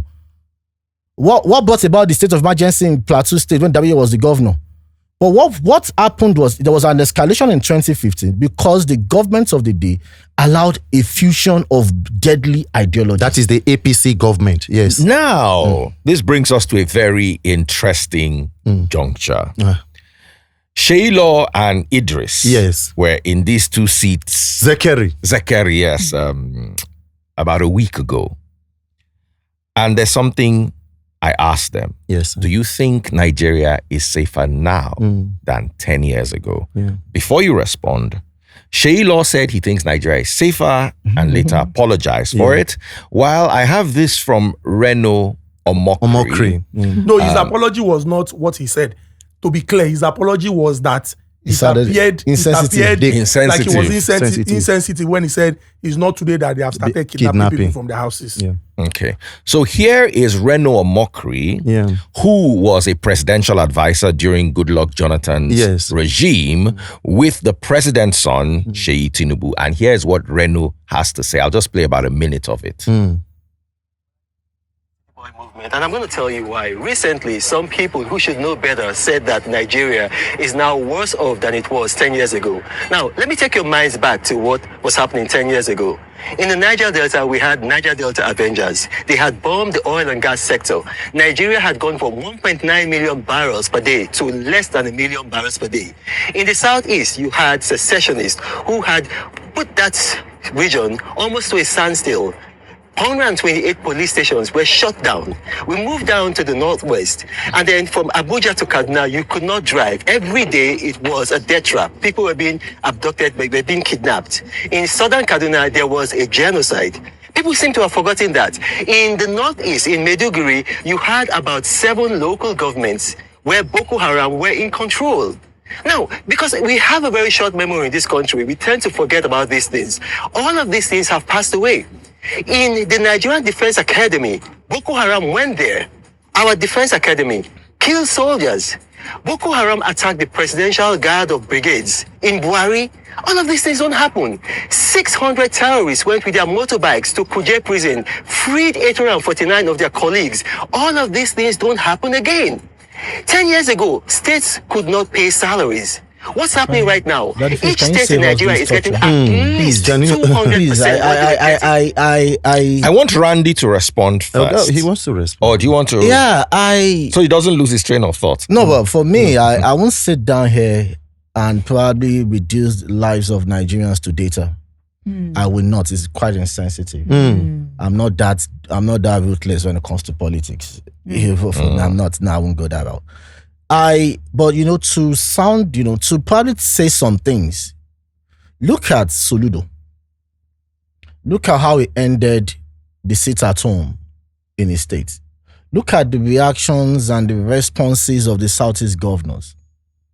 It made it easier for the national force or national troop to be on ground to safeguard it. You see, when we look at the Northwest, and you look at the nuances, the utterances, the position of government or political actors and what have you, you probably will understand the frustration of the fighting troops. And for you to think, and one thing I want us to just put out there before it takes over, Ben, I'll probably gather my thought. If by any hint of doubt, an average soldier believes the government of the day is responsible, either at that low level or that high command, is guilty of complicit or probably whatever terrorism, that alleged coup plot, which I would say for sake of conversation, a planned mutiny, would have succeeded. I have a friend, not a friend, a boss, if I can call him a boss. He's now at the MOD, DHQ. When he was a lieutenant colonel or a colonel, it was in Maiduguri. This is a Hausa man from northern extraction fighting Boko Haram. And he gave me 2 instances. He said, while they were there, as you are shooting these guys, the normal response is you shoot somebody and the person retreats. As you are shooting, the guy dying, not dead. If he's dying, he's still shooting at you. Now, a colleague died because he felt and a Boko Haram terrorist is dead. But the guy held on to his last breath to detonate an IED just to kill himself and that colonel. That you are shooting at them and you expect them to retreat and they are still coming at you. That he can't even explain the madness there. Now compared to when he was now deployed to Akwa Ibom to face IPOB, they are firing a shot at those guys. Those guys were running across the water. Two different, insecurity, but two different theaters, two different ideologies. And that's where I'm coming from. It's not as if there's no government effort. It's not as if they are not responding enough. Yes, the result on ground says it's inadequate. But it is going to be unfair for us as a people, even unfair for me as a person, based on what I know, to say government of the day. As much as I was critical of Muhammadu Buhari, I must give him credit because we kept saying this, that we are fighting an urban warfare, asymmetrical warfare. You don't need a fighter jet. You need attack helicopters. That makes it easier for you, that can make you do your medical evac, that can make you give the close. Because basically what you need most in this operation or probably this fight is what you call CAS, close air support. And the close air support will be given to you for this kind of urban warfare by attack helicopters, not fighter jet that is up there that there's limit to the altitude they can fly. There's something called canopy interference that can't see the ground unless you just want to see, let's just destroy the vegetation. Take a risk. But it set the thing in motion for us to get the T-129 from Turkey, and the government of the day improved on it. It set the thing in motion for us to get the Apache, though we couldn't achieve it. So I'm not being patronizing. I'm speaking to, because I've been to Kaduna in 2013. I saw a pretty lady walked into my friend's office, fine Bornu girl. I think her name is is it Samantha or so, that popular name. And my friend's husband walked in, and my friend's husband is a colleague, classmate to our elder brother that was killed by Boko Haram. Randy, let me rephrase. Sentiments aside, yes, Reno Omokri submitted some data suggesting, according to his metrics, yes, that Nigeria is safer today than it was 10 years ago, without any sentiments, without leaning on any sentiments. Can you accept or debunk this thesis? Daddy Freeze, I think Judas only betrayed Jesus because Reno Omokri was not around. May no country have the misfortune of having characters unstable as Reno Omokri occupy anywhere around public office. May we not get to the point where psychophancy is dragged so far that it becomes psychophancy even with human life. I'm shocked that Reno Omokri is not here. The information I heard was that he was supposed to be here. So that we can have a civil conversation about Nigeria. Before you begin to take Reno Omokri seriously, the question will be, Reno Omokri has children from about 2 women. Where are his wives? No, hold on. No, that is what I want to talk about. Where are his wives and children? So if Nigeria is that safe, why should you, an ambassadorial nominee, begin to shuffle between continents and then you do not know that this country is safe enough to keep your personal family? The Jonathan that Reno Omokri can criticize his government today is his political benefactor. In fact, his daughter is named Debele after Goodluck Jonathan. So if the same Reno who can go to Chicago State University, investigate that Tinubu is a known drug lord, come up with all of the evidences, can turn around today because of an appointment. Imagine what he will say if another government comes and dangles an appointment in front of him.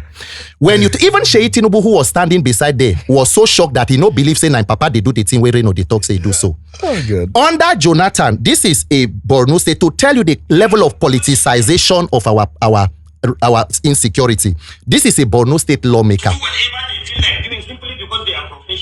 You cannot talk to them. Give them targets. During Jonathan, we brought mercenaries. They were about to finish Boko Haram. But because of our complacency and personal aggrandizement and personal interest, good, we asked them to go back. And we are still battling with the issue. I was in Borno State as a member of a state House of Assembly when the mercenaries were in Borno. They were less than 30. They operate in a place like this, everybody with a laptop before you, observing what is happening in the bush. The moment they discovered an enclave They will be able to identify how many weapons do they have, what kind of weapons are they using, how many AK-47 do they have, how many explosives do they have. They will take only 3 or 4 people in a chopper, go and clear everything. They will snap picture before clearing them and bring back exit. One month to finish it. I know. This is a lawmaker during the Jonathan administration from Borno State, confirming to you that under Jonathan, because they had the issue with the US, there was no arms, there was an arms embargo and all of that. They brought in mercenaries, that they will not only go to take out the terrorists, they will map them, know the equipments they have, go there, take them out. They almost finished the terrorist Boko Haram in Borno State, but because of our personal interest and aggrandizement, that is what a politician is saying. I would like to hold on, and that is what the APC government rode on and came. And then guess what Buhari, who was a military general retired, who was supposed to fight insecurity, did? He came and began Operation Safe Corridor. Operation Safe Corridor is that when you now capture the terrorists, you reintegrate them into the society. Meanwhile, the victims are in IDP camps, and those who are still in the forest were carrying out further attacks. Yeah. And that is how we got to the place where we got to today. That Bola Ahmed Tinubu administration is incentivizing and paying according to AFP, because today in Nigeria, America is helping Nigeria to fight insecurity. France is helping to collect tax. Tinubu is in charge of APC defections to move to APC. Mm-hmm. So when you hear people like Reno Mokri come and downplay the insecurity in the country, he talked about Niger Delta Avengers. They started at about 2016. At about 2017, the Buhari administration had worked on it. In fact, in 2019, Niger Delta Avengers actually even endorsed Atiku Abubakar for presidency. Now, from the Buhari administration, they entered into a pipeline, protection scheme. And then they got somebody, Tompolo, the Tantita group, and are paying about 4 billion monthly, total of about 48 billion to protect pipelines. Meanwhile, that country has a Navy force. We have a National Security and Civil Defense Corps who is supposed to have the mandate to protect critical national infrastructure, where you can get a maritime aspect to it. And then we now hand over money to a private company. Then now we see videos of persons working with this person who say, you say we should not steal oil, but today look at government vessels are coming to come and take oil from the creeks. What we have today in Nigeria is organized criminality. Every institution of government is there to aid criminality in government. When you see people like Reno Mokri, the first thing he should do when he get to any country, because up till now they have not assigned them, he should go and tell the person who they sent him to the country that the man who sent me here is a man I investigated and discovered he was a known drug lord, but somehow I am taking an appointment from him. What a shame and a tragedy. Who are you trying to fool? Look at the story of Gbolahan. I know people, as I'm talking to you right now, who are in my DM because they see us on social media space, say activists. Nigerians have lost hope to the extent that they reach to civilians to help them on issues of kidnap. What happened with the Harrison issue you were hearing in Delta State? That a private citizen is the one who people have confidence in to help them negotiate and rescue their kidnap or their victims. And then today, Reno Mokri can come. That is dancing on the blood and the graves of Nigerians. I said something. I said I'm not going to go that route. And not because I'm afraid of anything. No, I am humane enough to know which lines or lines not to cross. To speak to the legislator from Borno, I don't think there's any whatever that probably would that will make you know the number of weapons and WhatsApp. That was just quite, exaggerating rather. But to accept it as a fact, and I was also misinformed, or probably on the flip side or the other side as well, that felt Jonathan did nothing. But when I was availed to better information and what have you, I wrote him a public apology. That 6 weeks extension of the elections, there was a massive clear out. And Buhari came and, revoked the contract and what have you. And like I said, but I was just being, measured with what I said. It allowed a fusion of ideologies. That was where the whole thing started from. And you see, what made it lucrative for those in government that time was arms deal. Arms deal, they're buying things we don't need. But I want to say something to you. Do you know that as we speak, the government has placed embargoes on arms deals since when they got into office?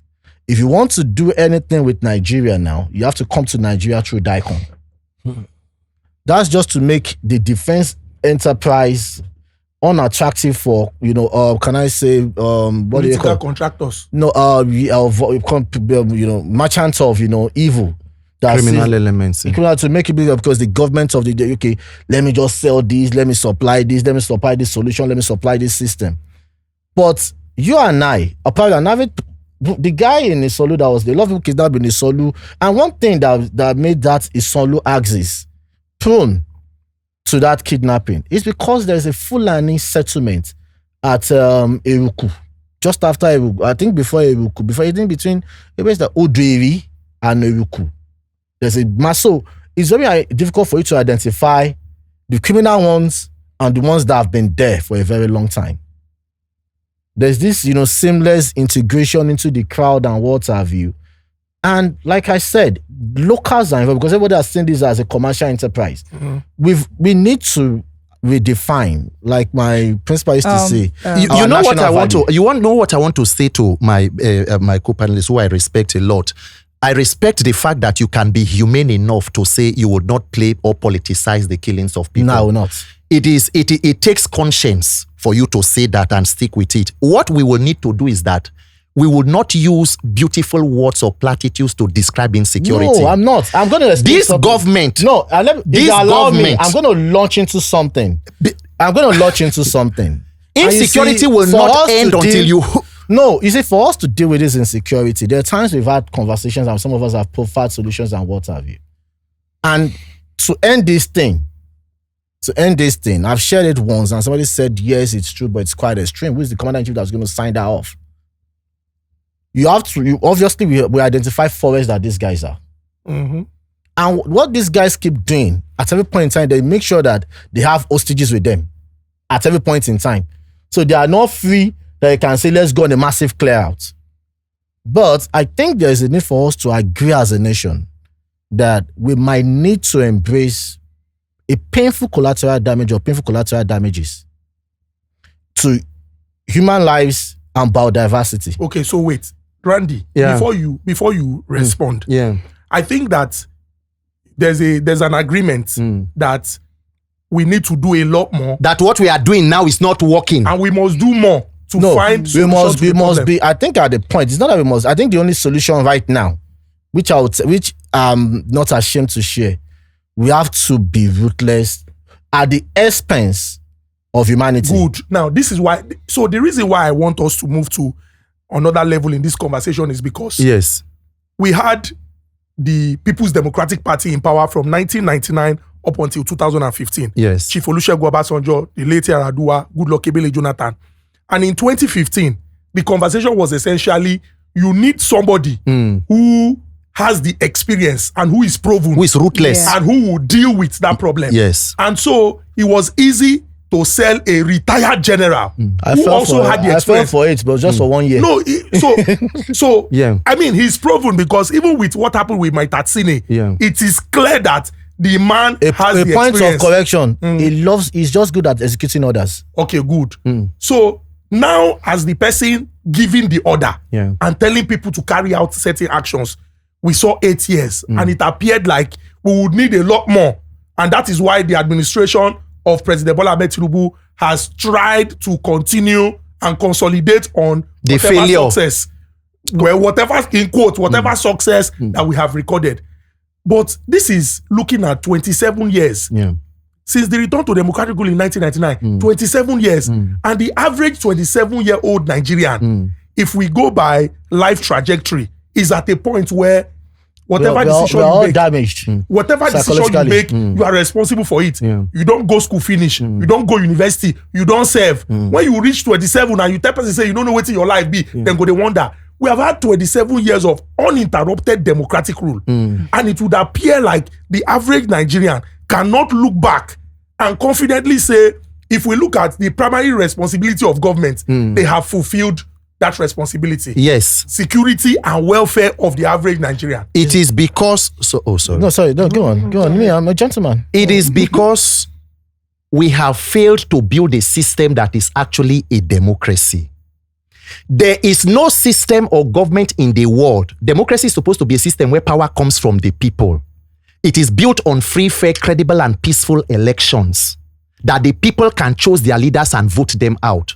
There is no country in the world where votes of the people count, where leaders will act as irresponsibly and as reckless as Nigerian leaders. There is no way Tinubu will handle Nigeria's insecurity the way he has done. The way he has failed to give Nigerians power and have the mind or nerves to contest for a second term. The only confidence they have is a corrupt electoral process to rig and go to a corrupt judiciary. That is why the Nigerian people have failed to understand that you have one singular challenge: a system to hold public office holders accountable. Today, Trump is in a hurry trying to implement his entire manifesto. He's trying to end the war in Ukraine. He has begun another one with Iran. He's trying to end the one with Gaza and Israel because he knows that the American system does not even give you 4 years. In November, they'll be having midterm elections. The House or Senate, Congress or Senate will flip, and it puts the president in a difficult situation. Today in Nigeria, no matter how bad you are, and that is our tragedy, no matter how bad things are, does not mean it will not get worse. That is the Nigerian situation. So you can be a calamity like Buhari, you will do a second term, and you can even rig in a successor because there is no system to hold anybody accountable. So Nigerians will continue in a vicious circle. Let us imagine, for example, that we agree that the system that we are following with the Tinubu template on insecurity, do not forget he's supposed to be the master strategist. Master strategist with no strategy to protect life, your primary responsibility.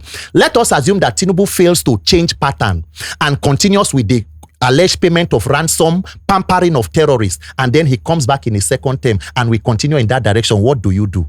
That is the simple logic. Now, the problem with Nigeria, you must get a system where you know that when public office holders fail to protect the life of people, fail to better their welfare, better their economy, you can go and vote them out. I want to say something. Go ahead, dear. What has happened to us since 1999, the democracy we've embraced, promoted or gave us, contract entrepreneurs in large numbers. And the thing started from having political touts across board, 36 states of the Federation. And, they got embodied at some point. If you look, some of you people tell that the Boko Haram guy did some things for one politician, and it was because he didn't get what he wanted. That was why he became who he was till he died.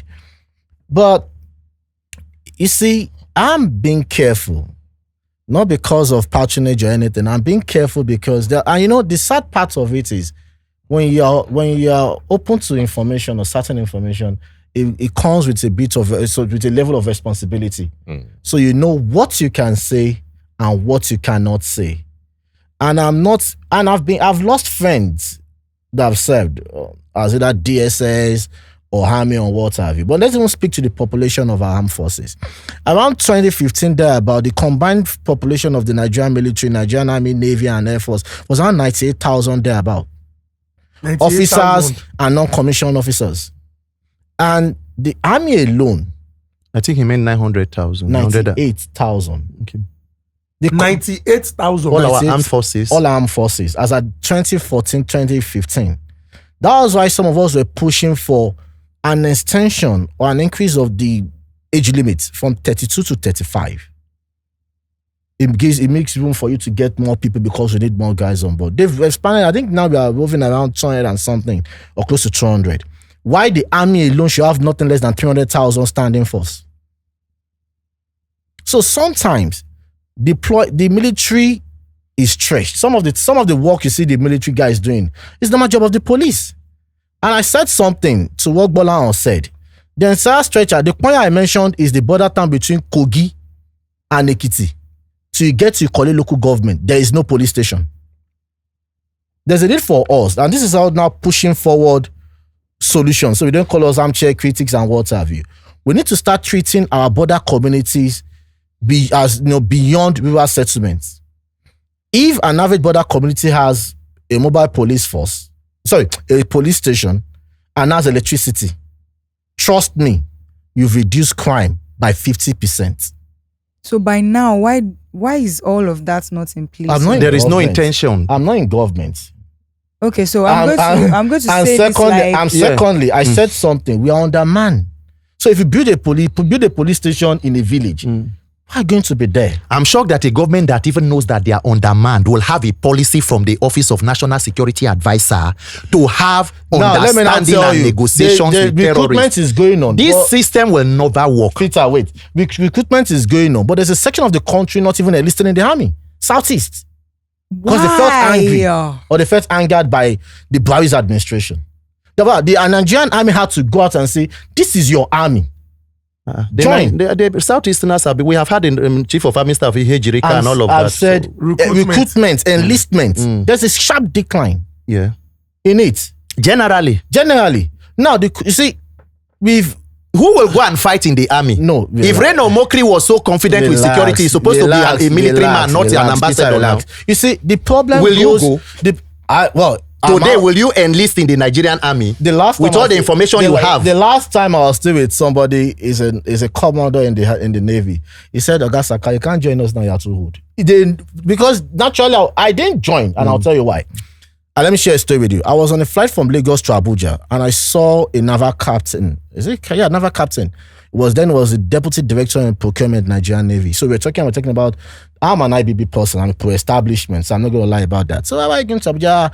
I'm going to Abuja. But your guy has stepped down. I said, well, loyalty is absolute. And the man looked at me and said, please, go and join the Navy. I'll reserve my place for you as my enemy. I told him, I said, sir, no, I want to be a commander-in-chief and I want to be a politician. But just to tell you that, some of us could have joined it.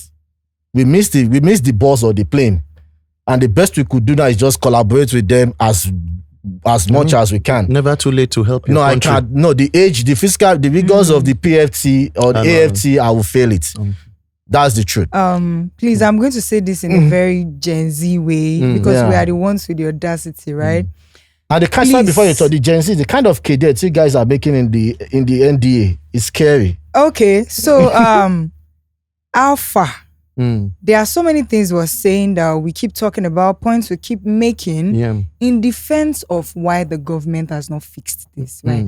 Now, una they try to tell us, say, una they try, but like that, it go gas be me with the manage them like that. No, definitely not. Or there is assurance that at the end of the day, at some point, this will be totally two things. No, me, I want to ask a direct question is, do you agree that this government lacks the capacity, the political will to protect Nigerians and has failed horribly on issue of insecurity? No. If we cannot agree on that, it then means we are only whitewashing. No, let me now we are doing hairdressing for the government. Yes, to answer you, but it can't be a simple yes and no. And I'll tell you why. The reason, because of what I know, the government, to the best of my knowledge, has demonstrated capacity and competence. The result on ground doesn't speak to that. Why? I've outlined the complexities here. That a phrase. Did you check the old Kanemi Empire I mentioned? Didn't it reveal the theater of conflict across Africa? But as a country, as a people, and I'm one person that doesn't believe in the competence of Ibadu. Let's be clear on that. From day one, I don't. No, agree. He's handling the politics of insecurity. I don't agree. I don't subscribe. I don't embrace, and I don't approve of his appointment as the NSA. But I'm not the commander-in-chief. So do you fault the commander-in-chief for keeping him? I'm coming. At a point, I keep telling people that the President Bola Ahmed Tinubu is giving more political consideration to that appointment of NSA than the company. There are a lot of former. So it means that there's a problem. It means that you just don't want to call the problem what it is. If you as a security expert, yes, say I don't support this, and the commander-in-chief of the armed forces, I will give you an instance. What's the material? Not even that he has a problem with just anybody. He has a problem that the head of the security architecture, our national security advisor, he is saying that the commander-in-chief has more political consideration in picking that person than security. This is an indictment on the Tinubu presidency and his capacity. Calm down, Peter. I never give you bullet to shoot me. Calm down. What I'm saying, as a matter of fact, is, I believe, I'm not going to question his credentials as a fantastic police officer, but maybe it's a passionate plea to the commander-in-chief that he should probably look towards, former director of defense agencies, the former head of it, and just pick an NSA from there. Because it's one thing is there, whether we like it or not, we stayed under the military for so long that it's going to be difficult for an average military officer to respect a police officer. The psychology is there. That is one. Secondly, as NSA, somebody got out of your custody. One Elox or car to your office was stolen. I don't know, maybe it has been found in Abuja. Thirdly, the alleged mutiny and what have you at the officers in your office. For me, as a commander-in-chief, I would have sacked him. Okay. The only thing, and this is a man that sits at top of security architecture, take briefings from NIA, DSS, interface with defense intelligence everybody linked to everybody. So you probably, that is, and for me, that is the only thing, that's the only fault, that's the only problem I have with the fight against this. And lastly, he not even made it easy for me, the statement he made. Exactly. So let's stay with that statement. Yeah. You know, in the video that went viral, he spoke. So we are staying on security. Yes, but we'll still come back. He spoke in Hausa language. Yeah. Hausa, na fufu yes. I mean, fufu day. And, you know, contextual interpretation, it was essentially about, no matter the situation, your brother still remains your brother. If you have the national security advisor painting that picture in that manner, don't you think to a considerable degree it shows the body language or the approach to fighting insecurity in Nigeria? You know, I said something earlier. I said from the days of Buhari, and Peter will say APC, there's this crazy desire to romance the media by the NSA on the answer. It might be, and this is maybe, what he said was if I can allow me, was extremely silly. Okay. And it's sensitive to the plight of Nigerians that have lost persons or families or relatives of loved ones. But I think it was, and this is not me making an excuse for him, I think it was trying to either sensitize us or prepare us for what he will call their non-kinetic approach. I'm not justifying. I'm just trying to think the unthinkable. No, let's not think the unthinkable. Let's think what should be. I said something. I said, no Ebadu cannot last a week as an NSA under my watch. And that's the truth. The best it can be is the chairman of Police Service Commission. He knows their way. But NSA, oh no. I mean, I feel like we are going back and forth. The difference is that somehow I feel like he doesn't want to call it what it is. If you're dissatisfied with the pick of a national security advisor in a country where at a point Nigeria was ranked the third most terrorized nation in the world, today we are about number 5 or 6. We are not at war with any external country. Within ourselves, we are ranking top 6 most terrorized nation in the world. And the primary responsibility of government is protection of life and property. And you have a clear understanding that the commander-in-chief of that country has politicized the office of the National Security Advisor. Does that suggest to you that... No, I'm stating that. I am stating that. And that is what, I mean, you have said, because you said the president has more political considerations. I believe. You believe. I mean, it's not a matter of fact. It's a different, I mean. So does that suggest to you that the body language of the president actually tilts more towards politicizing insecurity as against fighting it? Now, for a second, just sit back and think that the president of a country where more than 1,000 people were killed in 2 months still has more political inclination to the issues of insecurity than fixing or fighting it. Let me explain. How do you solve it? Let me explain something. So, hold on. What I'm trying to say. Political consideration. Now, let me be clear, because the way you train it, it might be misconstrued by audience. Well, I mean political consideration. I'm saying the president is looking at the political value of Neo Rebadu. To him, what's the difference? I'm coming. The political value, not political considerations to approach to insecurity. I might have, if we have, as we have now, as we have become the governor of Ogun State, which I have to dream someday. I say because I love Daddy Freeze. He's my friend. I know Daddy Freeze has this, you know, I probably my liking for the way he analyze things. And someone Daddy Freeze to be my commissioner of works. And a lot of people are saying he's not an engineer. He doesn't know these things. He doesn't have the prerequisite knowledge of what. He will do better with communication. And I'm saying no, because I just believe that there's a way he sees things, and he has these, envision things that decision making thing is good for me. We don't know what the president is saying in Ibadu. We don't. But I said, for my opinion, the political consideration is the political value. Don't forget, at some point, Bibado has flown the flag of ACN. Or was it ACN or no? Presidential ACN, candidate. as candidate. So they've come a long way. So I don't know, maybe what he has said to him at some point that made him believe Bibado is fantastic when it comes to intelligence or counterintelligence. But for me as a person, I'd rather go with somebody that is tested. There are a lot of people I can pick from DIA, I can pick from the DSS, I can pick from the NIA, I can even flick back and go back to even DMI and pick people. Let me just conclude with this as maybe you wrap up this case of insecurity from where I began.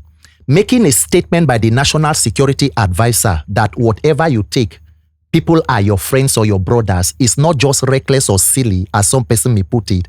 It is extremely dangerous. No, it is. It sends an indication of exactly what is being discussed at the highest level of security and intelligence in this country. Not necessarily. Hold on, please. No. Allow me to land. Okay. Allow me to land. If the National Security Advisor is speaking, he's not only speaking in his capacity, he's mirroring the thoughts of the Commander-in-Chief. If the Commander-in-Chief has problem that what you said misrepresents the position of my government, immediately there should be a summoning of the National Security Advisor. And that brings me to end with what I've been telling you. Nigeria will not end insecurity until you end the political wing of terrorism. If government is not seen to be complicit and aiding and abetting terrorism, there is no way that it will continue to flourish. It is flourishing because not only is there no political will to ending it, it suggests more that persons in the political sphere are aiding and abetting it, probably because some persons are beneficiaries of insecurity. That is the simple logic. Until you fix that government and get it out, hold people accountable, Nigerians will continue to pay collateral damage for it. Okay, so you mentioned people looking up to we civilians instead of the government. Now, when there is a cry of insecurity, who are we supposed to look up to? What channel, what exact channel are we supposed to get help from? I want to pick up another question from your answer, but I want you both to answer me first. Titi, when there's a cry of insecurity, Titi, it is as simple as it is. You are in a country, we do not exist in a vacuum. Nigeria is a state governed by laws. We have a constitution. That is why you know that if you want to live in a house, you pay house rent. If you want to move, they pay taxes. The primary responsibility of government is your security. Why Tinubu is in office is not to buy private jet. It is not because they want to spend billions for Forex for his wife. It is not because he wants to give GCON to Gilbert Shoguri. It is because Nigerians' life must first be protected, because it is on the premise of peace and stability that economic development is built. So it is not rocket science. Once the structures, institutions of government and the societal fabric is broken, that is what predisposes every citizen to become prey in the hands of predators. But in our case, we do not only have an unfortunate situation where terrorists are attacking and killing citizens. We have a situation where people who should be protecting you are seen to be complicit in that terrorism and insecurity against you. A quick one from me. If you want us, I think I said it around 2013 that we don't have structures in place, and it's still that will go a long way.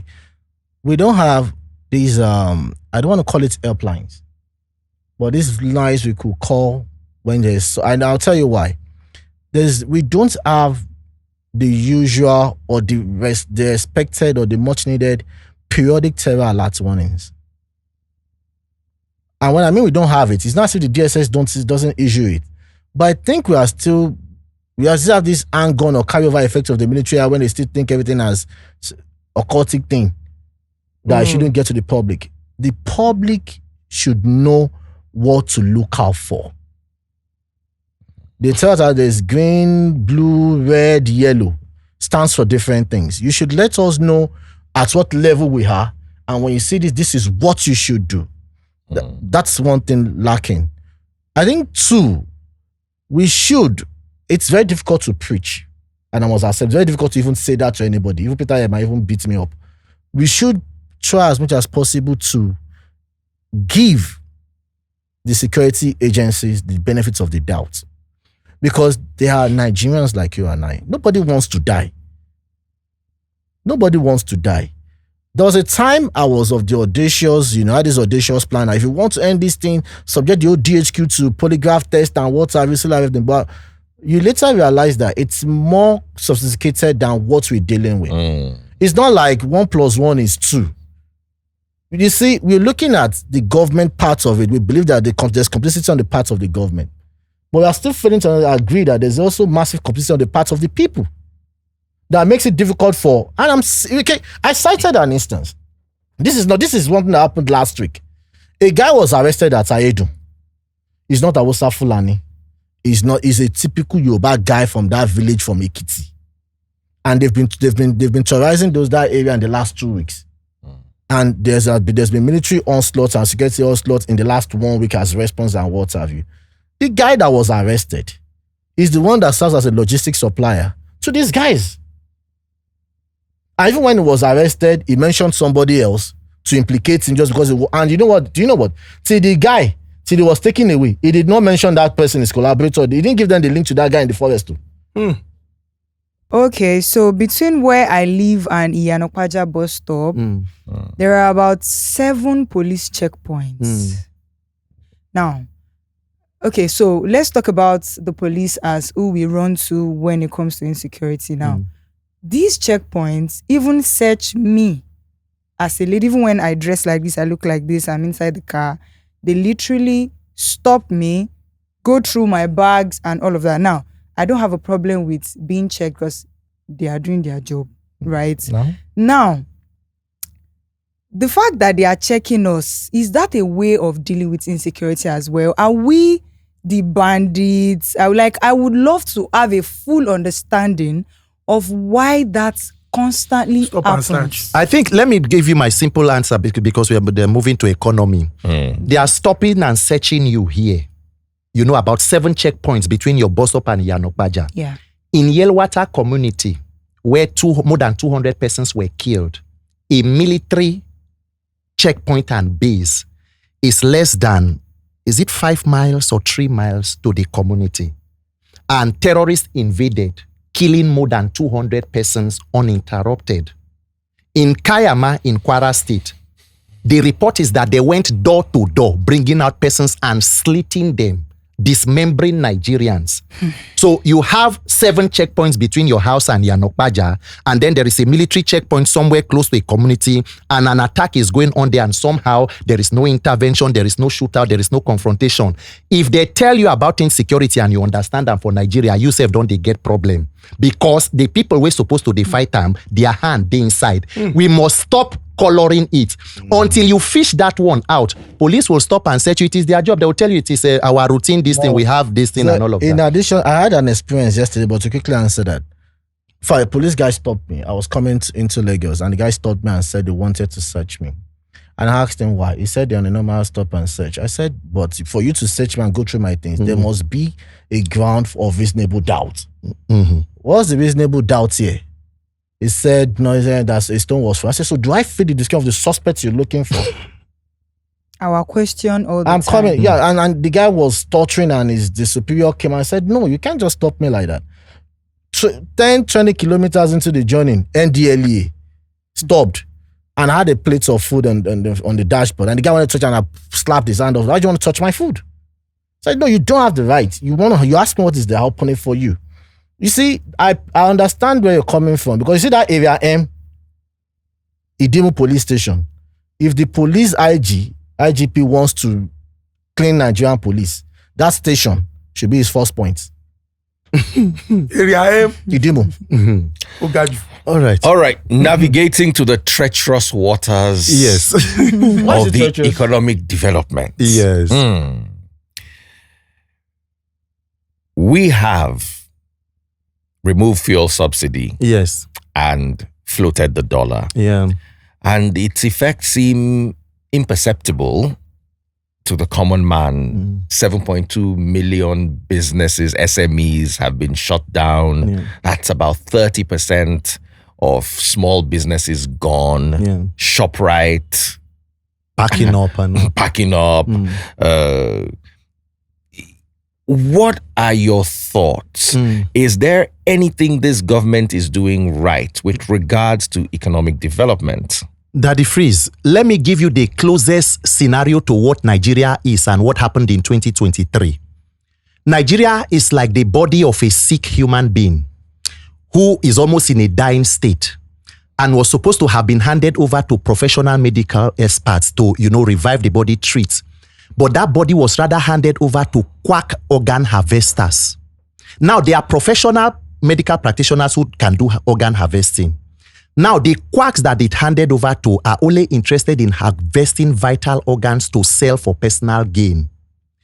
As Nigeria is today, it is an open crime scene. What we have is organized criminality. Nigeria does not have a revenue problem. Nigeria has a criminality problem. People stealing directly from the people. And that is why you will see that almost every institution of government, the so-called policies will not work because it is not expected to benefit the masses. It is a handful of charlatans in power. Unfortunately, what has compounded it is that we do not have a National Assembly. What we have is Tinubu's daycare. It is a daycare for Tinubu's children. Remember, Akpabio read the letter and said that Senator Remi Tinubu, the first lady, invited them to come and have dinner with her. It is an invitation from a mother to her children. So do you know that Akpabio is Madam Remi Tinubu's son? So if Remi Tinubu is their mother, who is their father? Bola Tinubu. So who is supposed to carry out oversight? Children over the father. So what we have in the National Assembly are people who are there to carry out the aspirations of the president. That is why you can hear the president make a flippant statement on the day of his inauguration and say subsidy regime is gone. The question any right-thinking person will ask is, what exactly is the communication and the data? How much exactly was Nigeria wasting on fuel subsidy? From removing this petrol subsidy, what can be saved? What critical area of infrastructure can it be reinvested in? Somehow a master strategist government does not know the connection between stable power and pulling people out of poverty. And that is why today, even after removing subsidy, even after we floated the Naira, this government has borrowed more than the past presidents all combined. We have borrowed and somehow the economy is where it is today. Poverty has increased. Why? Because the policies in itself are that of criminality. I think let me respond to that. And I think you could fact check me. Even with the devaluation of the Naira, because let's speak to fact, this government has not borrowed more than any government. Has not been you can check. Then secondly, I was critical of the removal of subsidy. Very critical. The digital footprints are still there. But like I said, when you get yourself acquainted to information and what have you probably want to listen. I'll tell you why. And probably it's common knowledge. We used our crude oil as collateral for loans. The loans we get is used to pay for a fraudulent subsidy regime. And as at the time the government was coming in, the country was bankrupt. So rather than fulfill a financial obligation for a fraud, you revoke it so you could mop up funds to run the government. That's why even when they got into office, the first month or two, civil servants were complaining that they were not paid. This is not me talking as Bayo Ononuga. This is me talking as Deyemi Saka. And secondly, during the 8 years of Muhammadu Buhari, we were kicked out of the international global capital market. I studied mathematics at some point in University of Agriculture, Abeokuta. There's a course we call abstract algebra. The only thing you write in figures is your matric number and the date. Every other thing is abstractly conceived. Imagine if all these are so. On paper, we could say the economy is working. But it's like you treating malaria. That's why I use the phrase treacherous waters. Because the government is working, the people are not feeling it. Yeah, but you know when you treat malaria, after the medication and the treatment kills the malaria parasite, you don't get back to your full energy straight up. But my passionate plea for the government, I don't know whatever way they want to do it, the people should feel the impact of, can I say, I don't want to use the word, not necessarily, I can't use the word benevolence, that's insulting. They should feel the positive impact and see the dividends of good governance. These policies, the hardship should ease away and let's start seeing things. Everybody will tell you, 2023, got into office May. I was fortunate to now go to Mina. Kotsi, I sat down with General Babangida and we're talking.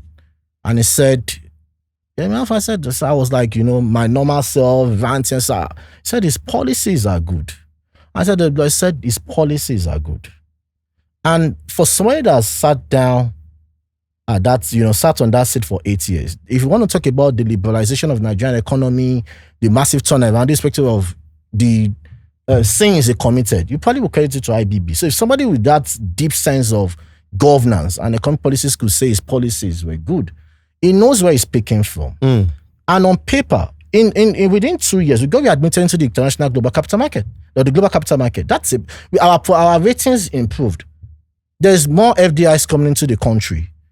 Has that translated to, good living, robust living, enjoyment and pleasure for Nigerians and what they should get? No. My father died at General Hospital last week, Ikeja. The government facility doesn't have an ICU that could treat it because it came down with stroke and he died within 7 days. We had to be paying through our nose for this, a privately, run organization within the General Hospital. Nigerians, do we deserve better? Definitely yes. But the economic policies, fantastic on paper. Results are fantastic on paper. Global recognition, acknowledgement of the policies.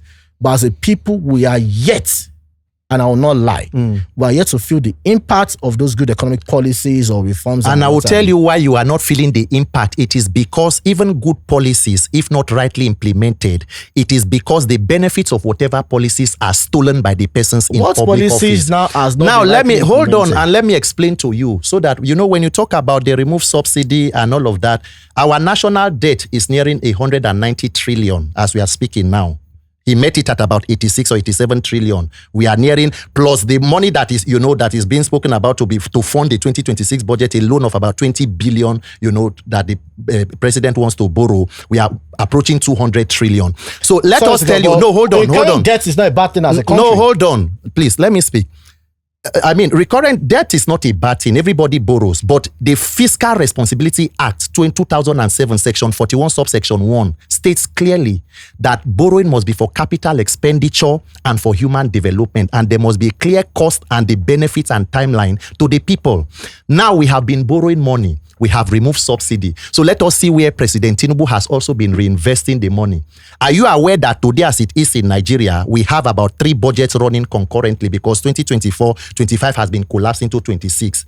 In 2025, the Federal Ministry of Health was allocated about 218 billion for capital expenditure because you even talked about losing your father, and I, condone with you on that. Me too, my father is gone. Now the Federal Ministry, we are colleagues. So the Federal Ministry of Health was approved for 218 billion on paper. The Federal Ministry of Health, guess how much was released to them? 36 or 34 million for capital expenditure for 2025. Do you know that today in Nigeria, we have more renewed hope campaign buses more than federal tertiary institutions, emergency ambulances? President Tinubu, within 2 years in office, for forex travel, international trips alone, has spent more than 34 billion. That is first 2 years, not talking about the other 2 years. The 2023 budget contains more than 1.5 billion for purchase of SUV for the office of the First Lady, which is not recognized by the Constitution. Within the 7 months in December and June of 2023 to 2024, Madam Remi Tinubu, the First Lady, spent about 700 million for 3 trips to Mozambique, Ethiopia, and France. And then certain companies, including, Rock of Ages event, was given about 131 million for decoration for her program. Another company, Makeway, was given about 101 million for multimedia. Total, within 7 months, Nigeria spent 1 billion taken directly from the State House headquarters account for the office for the First Lady's events. And that is how we got to the point. It became so desperate that today the national grid does not work for the presidency. So they have taken the Aso Rock Villa off the national grid, and then we have a Ministry of Power that generates power for the people. Any country that does not invest in critical infrastructure for development, you starve the people and it dies. Today, Egypt has stable power. It is because they borrowed money. Egypt actually borrowed money to finance it. We have been borrowing. What do we borrow for? Do you know that today in Nigeria, the National Assembly is investigating NNPC for more than 210 trillion missing from NNPC's own account?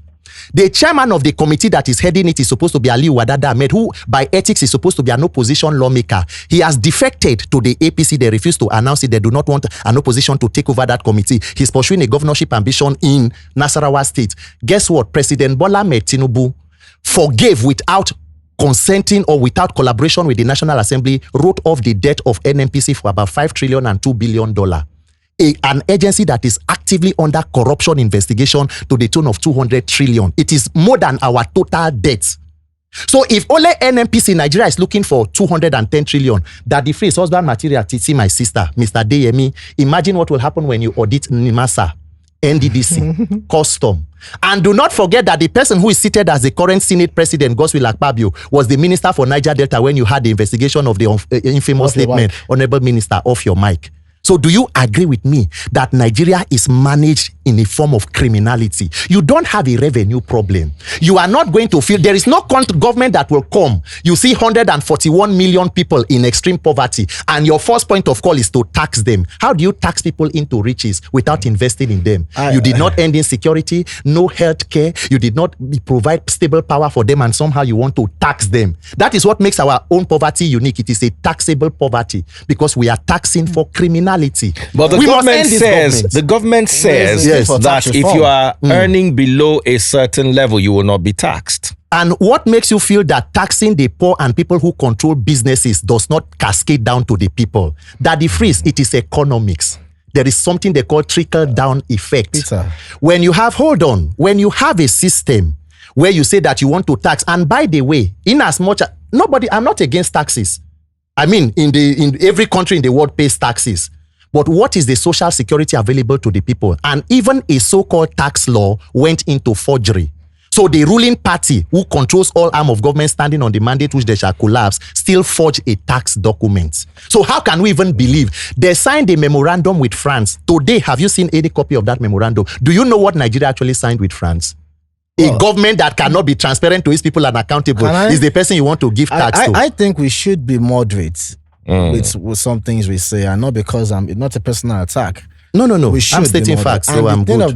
The fact is this: we need a tax reform. We need it. The tax regime before now has been crazy. Am I saying that the tax laws were not forged? No, I can't speak for. I'm not a government spokesperson. I'm not too, but we know the facts. I don't. But so then, secondly, when it's made, City Boy movement is not, to the best of my knowledge, is not being funded by the government. How do you know? Are you a city boy? There are people coming out to say they are funding it. How do you know? And you're not a spokesman to them. How do you know? Because there's also the. I never mentioned funding city boy. No, because you know why? You know why I said that? Because I said we have enough city buses than ambulances. I say renewed hope buses. I said renewed hope campaign buses. Even renewed hope campaign buses. We need to be careful with them to draw the lines. I'm serious. Am I happy with the trajectory of, can I say the perception about the country, not even the government? No. Nigeria is being seen as a country you could come with briefcase and you could fly with a private jet filled with dollars. Try. That perception is there. We need to change it. Do I yearn for good governance? Yes. Do I believe, because at the point, am I going to vote for Bola Ahmed Tinubu in 2027? I probably will. I mean, obviously. There are some other reasons for that. That one is personal. 2023, did I vote for him? No. And I'll tell you a journey. In 2022, I was a Senator Pius Ayin on one ground of fairness, equity, and justice. I felt it was time for the Southeast to produce the president. And by relationship and by affiliation, I was of the PDP, and that was the person I was going to work with. When Alhaji Atiku Abubakar clinched the ticket, I said I cannot spend 8 years under Buhari, a Fulani man, and spend a day more under another Fulani man. And I was rooting, a lot of people might not know, I was rooting for Peter Obi. Not because I believed he had the credentials or everything. I just felt it was the only Southeast guy. Actually. My opinion. I just felt it was just the Igbo guy. Why do you think he didn't have, and why do you think he had? I'll tell you why. And this is not I wasn't expecting the conversation to, tilt to that side. But we have gotten there. Yeah. But, for me, it just appealed to the sentiment. that I wanted Southeast as a person. But when it comes to critical analysis of issues, questioning him, the way he answers issues and everything, I didn't see depth. How does Peter Obi not have depth? Please, when they asked him about global warming, what did he say? He said, I don't know about global warming. I just want to say global, my people are hungry. That was his response. Please, what is the major cause of hunger in the 21st century? How can I have a president that doesn't know what to go say at COP? They asked him, Peter Obi, recently, how are you combating security? It's not about washing toilets with media. That was his response. Even somebody was asking him personal relationship question. What music do you like? I don't like music. Why should I don't even celebrate birthdays? People are hungry. Why should I celebrate birthdays? Is that poverty porn doesn't cut it for me. He did something. He inspired hope among Nigerians. I can't take it away from him. Nobody gave him that chance. Nobody even expected him to pull 1 million votes. He put 6 million votes. Fantastic. And after the elections, I did a write-up. I said, well, time for Southeast to do us a favor. Because I believe the Southeast must produce a president. You can't tell me that they are not good enough to produce a president. Why? The civil war that we call an Igbo coup. I might disagree with my principal. For me, it wasn't an Igbo coup. Or when the execution was an Igbo coup. But it was a response to, what was this guy's name?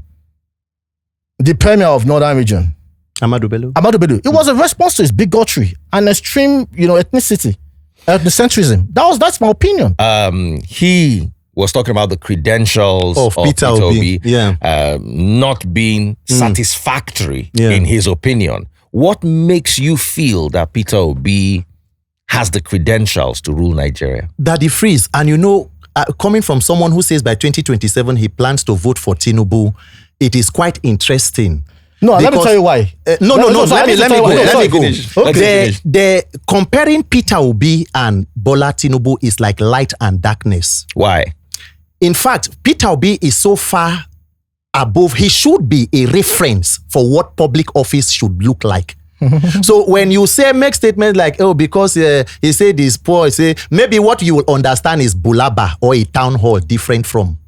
Let me tell you, Peter Obi and Bola Tinubu, why a lot of people are even supposed to, he should be celebrated. That attribute of Peter Obi that claims to be financially prudent, even if he's pretending, I wish Bola Tinubu can pretend to be that. In Nigeria today, do you know that 50 to 60% of Nigeria's corruption is administrative? Inflation of government contract, budget padding, outrightly stealing from the treasury. As a leader, if you are not stealing, your wife is not stealing, your children are not stealing, you have reduced corruption by almost 50%. So let us put side by side Peter Obi and Bola Tinubu and interrogate it. Peter Obi, you can call him any other name, but you cannot call him that he stole money. He say, I'm not a saint, but I'm not a thief. When I left billions for the person who is coming in. You may say whether he should have invested it, whatever, but nobody leaves money that they should take. He was not owing any pensions. He was not owing any gratuity. Up till today, Peter Obi, they gave him a land. He wrote a letter and returned the land to the people. Peter Obi is not somebody. The person who came after Peter Obi is under investigation, Chief Willie Obiano. And as it is today, let us now interrogate the reverse side. President Bola Tinubu's presidency is like a black market purchase. You buy one, you get 3 free. So when you get, INEC gives you the father as president, you deal with office of the wife, the first son, the first daughter, another extended family.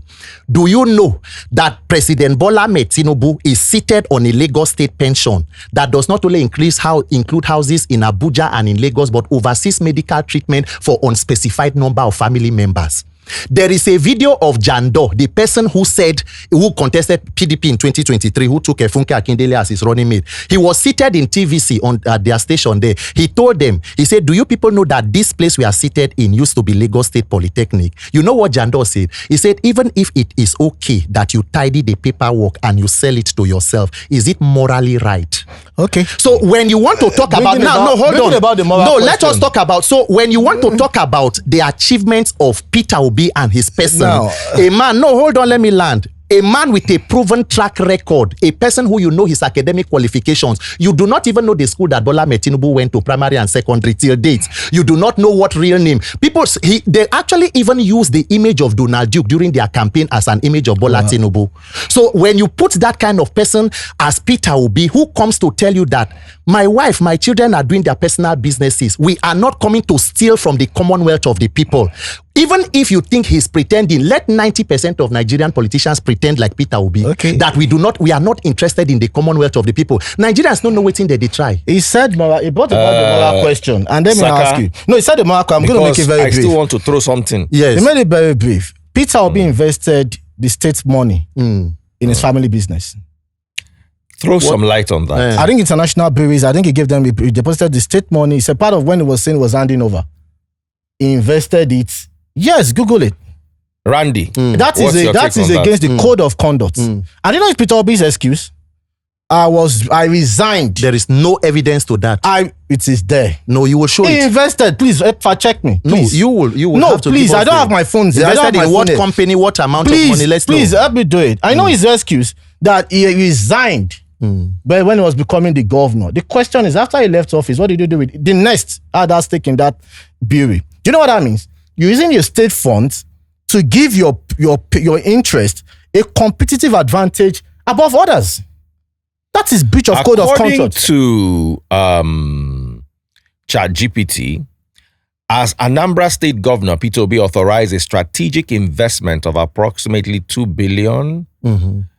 That's $12 million for a 10% equity stake in Interfact Beverages Limited, later merged into International Breweries PLC. The project, located in Onitsha, was established by SAB Miller and created substantial local employment. Okay, so how is that linked to Peter Obi? And then again, wait, calm down. Does Nest have interest in that business?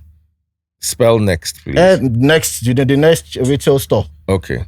Does Next retail... No, just Next, the insurance company. Does Next, have stake in International Breweries? Based on reports and investigation, Next International Nigeria Limited, a company owned by Peter Obi and his family, held a minority stake in Interfact Beverages Limited, which was later merged into International Breweries Limited. Good. Part 2. He saved the state money in Fidelity Bank. Yes. Bank, wait, calm down. You brought the moral angle. Yes. It's not different from what Tinubu did with iTech. Awarding a contract to a company that his son is a director. You brought the moral angle to it. That's a breach of law. So you are saying that Peter Obi and Tinubu are similar in attributes? No, if you want to, before he brought a moral question. Randy, I want to hear you. He brought a moral question to Daddy Freeze, hold on. That is have you before you even go into that argument, have you interrogated the life of Peter Obi and the businesses he handled before going into public office? He was the chairman. No, hold on now, so that we can. Let us have the conversation now.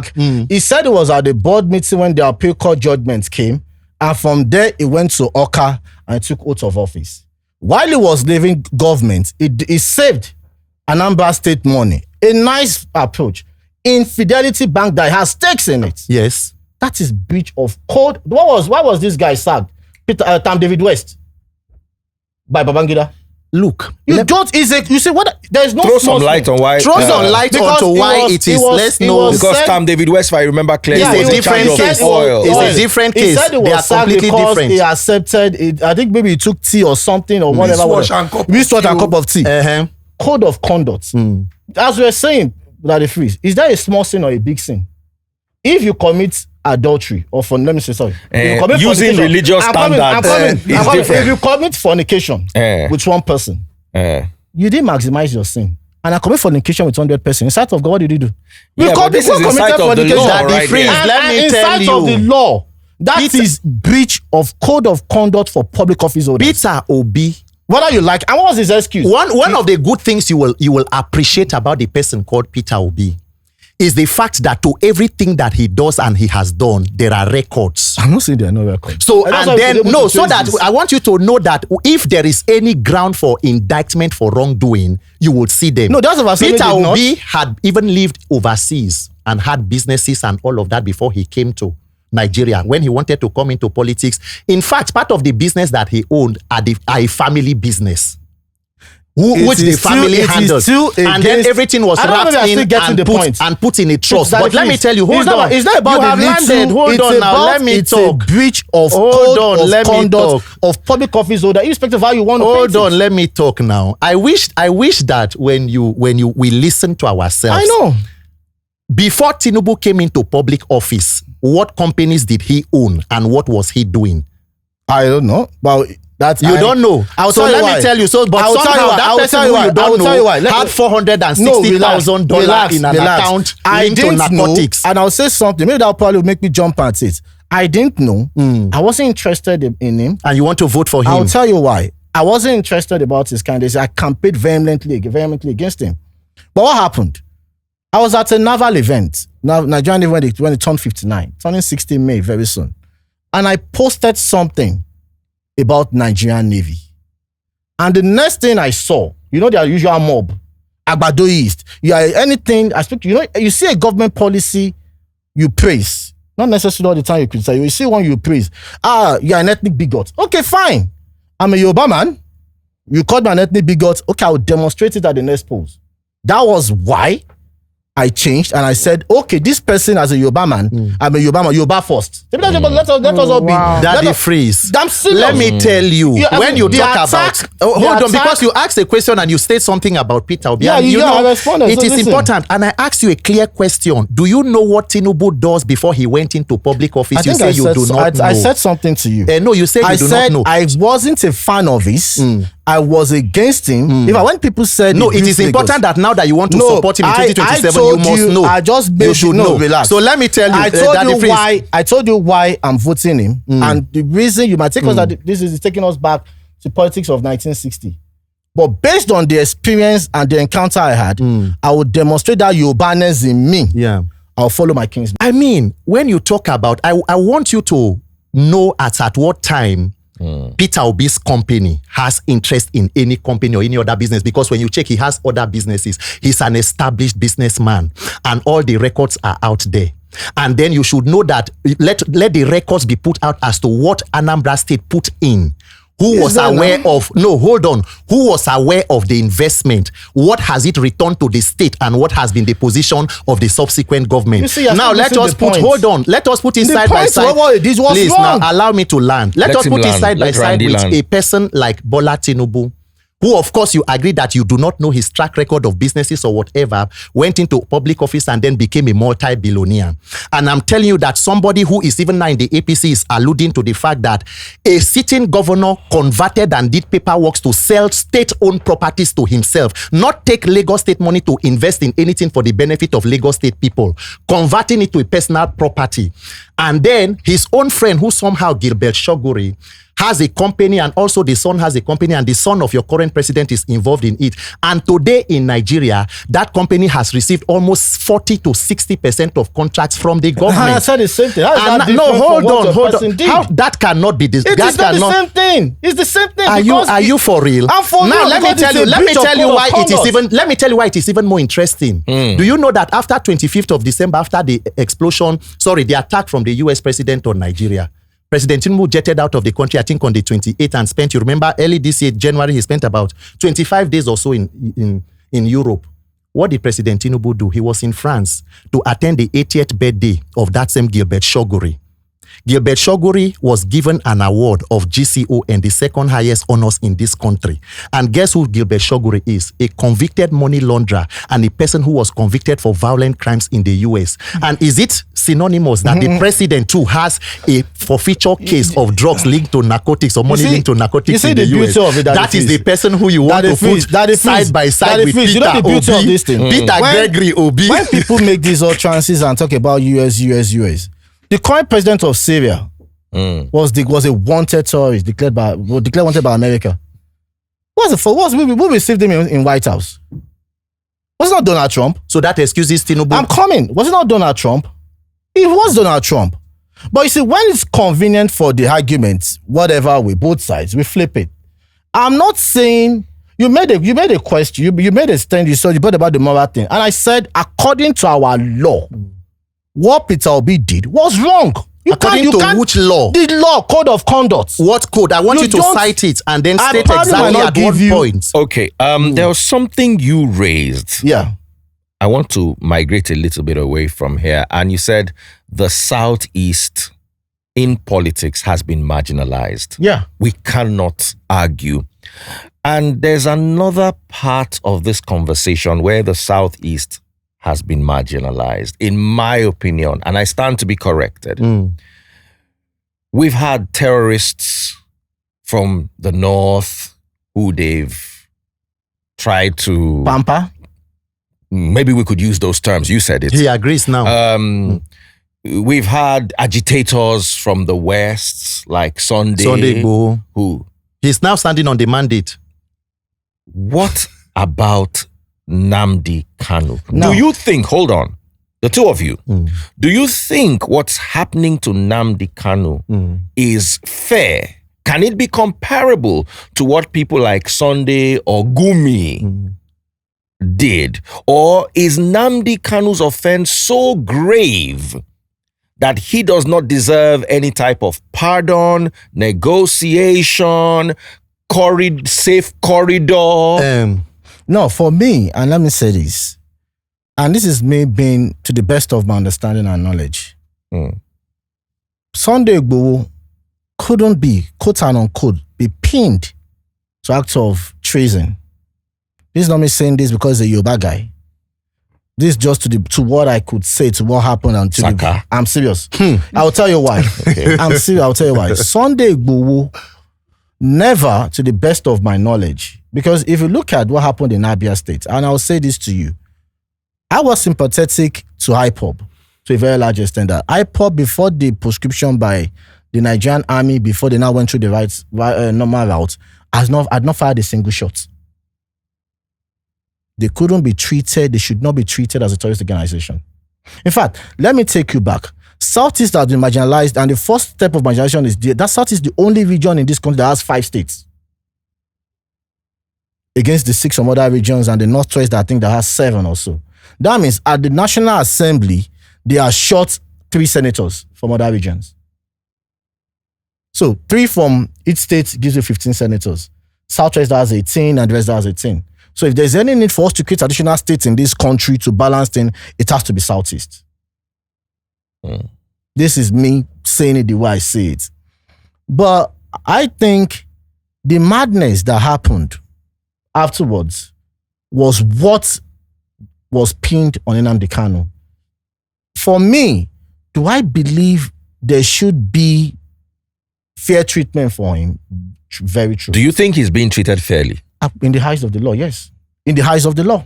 Peter, I'm sorry, I said Peter, Randy. In the eyes of the law. Do you think Nnamdi Kanu is being treated fairly? Why is he being held? Well, he's being held for 2 things. Or basically, one, treason.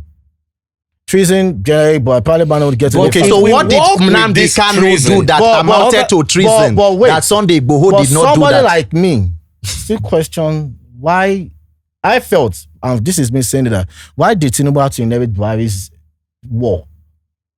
Just give it. So are you saying that Nnamdi Kanu on the one hand he's being treated fairly? Tinubu inherited?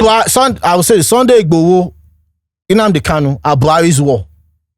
I'm not excluding anyone, and that's the truth.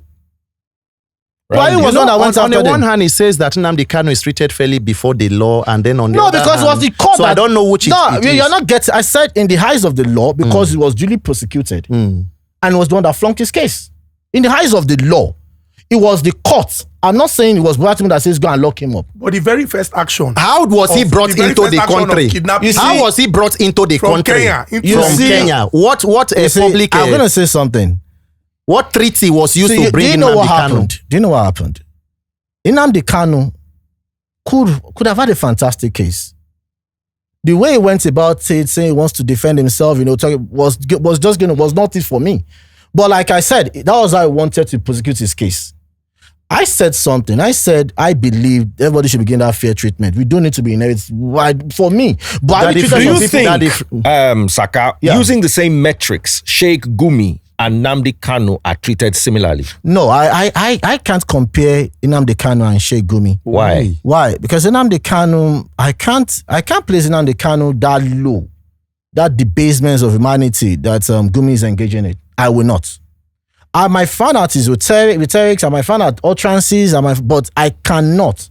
Because Sheikh Gumi is the one that will tell you that bandits deserves amnesty. Okay, so you agree that Sheikh Gumi should also be prosecuted and should be investigated? If I'm the commander-in-chief, I don't think we'll be talking about Sheikh Gumi in present tense. So good, because that is what the entire Nnamdi Kanu debacle, I was part of the Free Nnamdi Kanu protest in Abuja, organized by Showore and other persons.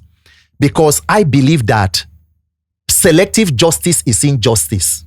And there is no corruption than a fake war against corruption. When you see government who decide to, it is just like EFCC. When EFCC sees Yahoo boys or in a brothel, their eagle eyes are very sharp.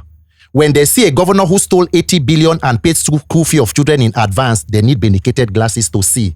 When you see a governor like former governor of Delta State accused of about 1.3 billion, if he moves to the APC, his sins are forgiven. So it is a track record with this kind of administration we have. That is why I tell you that APC is not just bad government, it is an affliction. It is a curse. You see, you went and then abducted Nnamdi Kanu from wherever and came. The Igbos have every reason to feel that they need to be given a sense of belonging in the country. If more than 50 years after a bloody civil war, somehow this same part of the country have not had, it is almost an unwritten constitution that they cannot ascend to the highest office in the land, and all of the issues we have had, when people agitate, is it not reasonable that government should take steps to assuage all tensions and ensure that everybody feels that sense of belonging?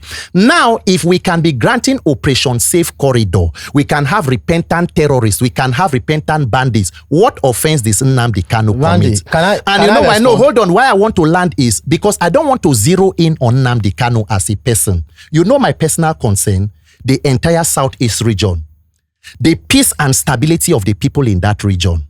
Nnamdi Kanu has been held for years. What has the government been able to do to restore peace and stability to Alaigbo as a whole? Now, holding him perpetually, how does it also help in that stability? No, Randy, wait. So that is I need you to respond real quick so we can move somewhere what else. I want to say is this. Do I believe or do I subscribe to Nnamdi Kanu being pardoned or whatever? I would say yes. Not because I support what he did. One, for equity, for fairness, and thirdly, it brings a balance to that region. Now, to speak to Southeast, why South? After the election, I said something. I said Southeast, you now have to have a plan, a roadmap. You have to adopt a political party as your regional political party. Just that was using the template of AC, AD, AC, what have you. You have to give your people that good governance. The governors there, like the Yorubas gave theirs. Oh wait, how do you mean? Before you proceed, how do you mean give your people good governance? I'm coming. And the reason why I say this, when you say adopt a regional party, in 1999, they voted PDP. No, don't follow PDP. Okay. In 1999, Ogbonnaya Onu was the presidential candidate of the APP, but in the principle of fairness and equity, he stepped down, and we had two people from the Southwest region, Chief Bisi Akonde, and Olufalaye, and Baba Obasanjo, on the platform of the Alliance for Democracy and the People's Democratic Party. APP. AD, Alliance for Democracy and PDP. Yes, and the People's Democratic Party. Yeah. Ogbonnaya Onu did not participate in that elections. In 2003, if you check the voting pattern of the Southeast, in 2003, the late Odume Gojuku contested to become president of Nigeria. But Ndi Igbo, if we go by majority and how the elections played out, they voted for the People's Democratic Party that had Chief Olusegun Obasanjo as candidate. In 2007, let me save you the history. I know what you are saying. No, don't save me the history because you are saying regional party. You are saying Buhari picked Chuba Okadigbo in 2007. Peter, Yaradua. Before you even proceed, the APGA, APGA, is considered to be the party of Ndi Igbo. And if you go to Anambra State and hear even Professor Chukwuma Soludo speak about it, the statement comes from a place of it is our party.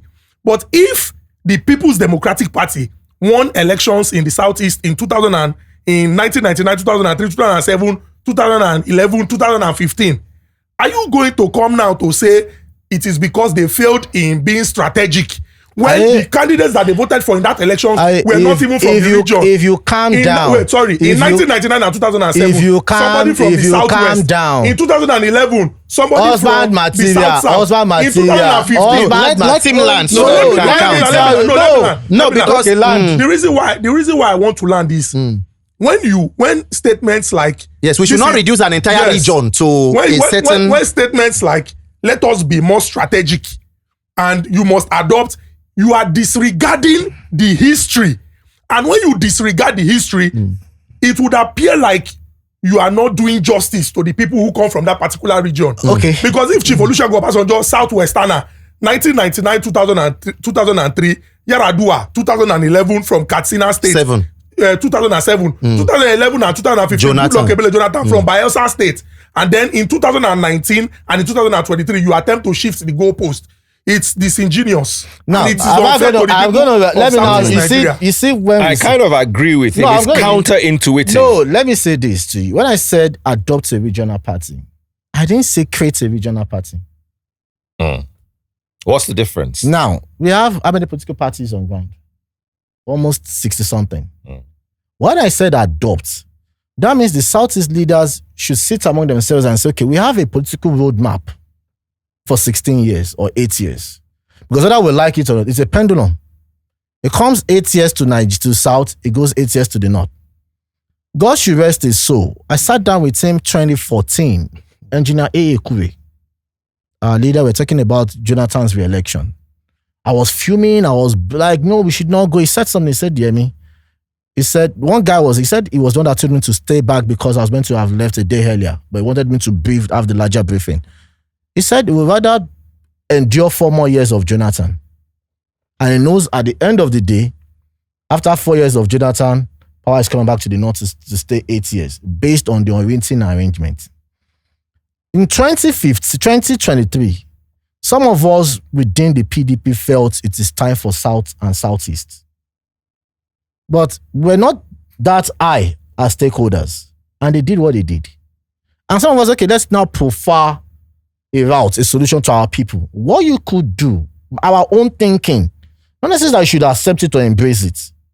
Adopt a party where you just tell you, unconsciously or consciously, you build that thing among your people that this is our party, this is our ideology, this is what we stand for. That was the method the Southwest used. That was what they did with ADACN and what have you. They now had a poster boy, Fashola. And that was what brought Obasanjo to power. In 1999, Obasanjo became the president because some people made a statement. Hold on. The statement was, sir, if Nigeria is vibrating, you are the one that can vibrate with it. And if Nigeria is stable, you are the one that can be stable with it. Sir, come and be the president. And he said, how many presidents do you want to make of me? And some people started contributing. And from that day, it was signed, sealed, and delivered. He was going to be the president. Whether we like it, the argument was it has to be a Southwesterner because of Abiola. And the Southwesterner, whether we like it or not, should have been a pro-establishment. Somebody that can stabilize and, stabilize the polity and everything. That was why it was Obasanjo. So it wasn't because of any politicking or any ingenious political engineering. That was what happened. But do you know that Obasanjo even lost his home state of Ogun State? Do you know what I said?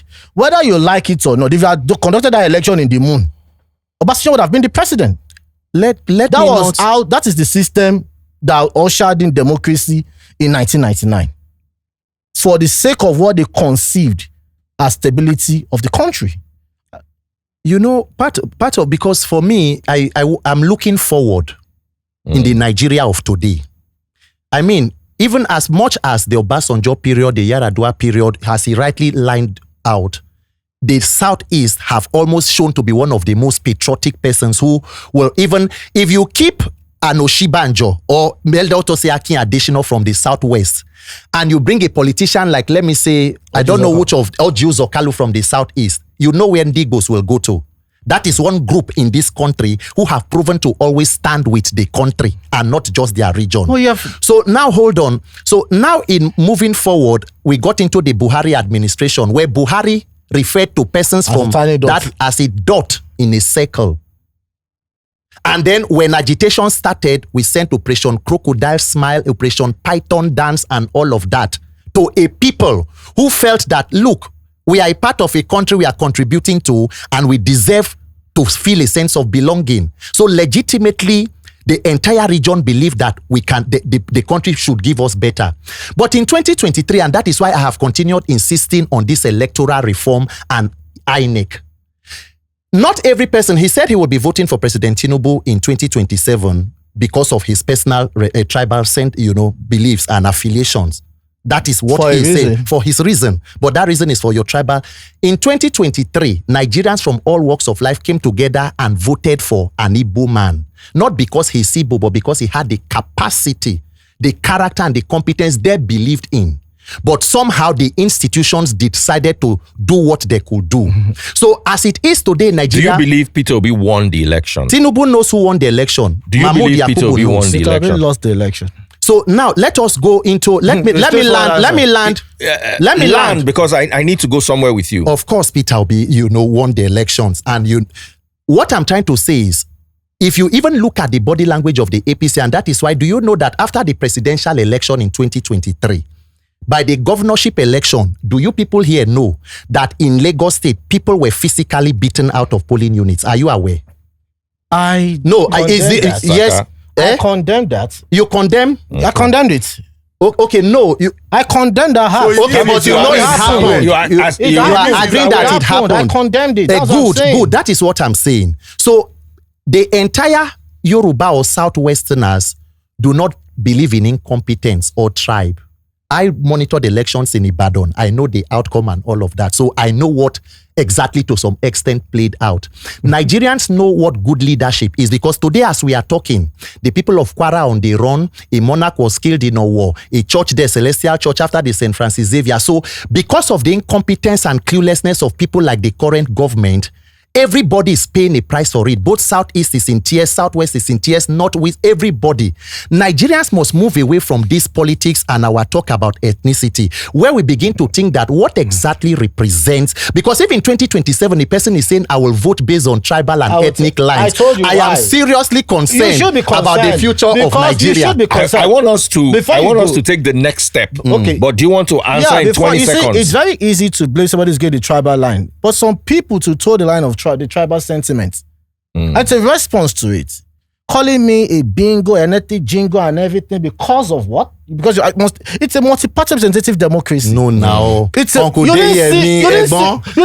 I can open the page, the post for you. Bring out the agbado in your pocket. You're an ethnic jingoist. You are what you're an agbado is an ethnic bigot. Because I express the view. Okay. If person abuse you, say make you relax. People so now it's a question. Relax. Okay. So you can't tell me that because as a Yoruba man, I can't even say anything good about the government. But it's right for an Igbo man to support Peter Obi. No, that was what I came up with. An Igbo man supporting Peter Obi is deemed a nationalist.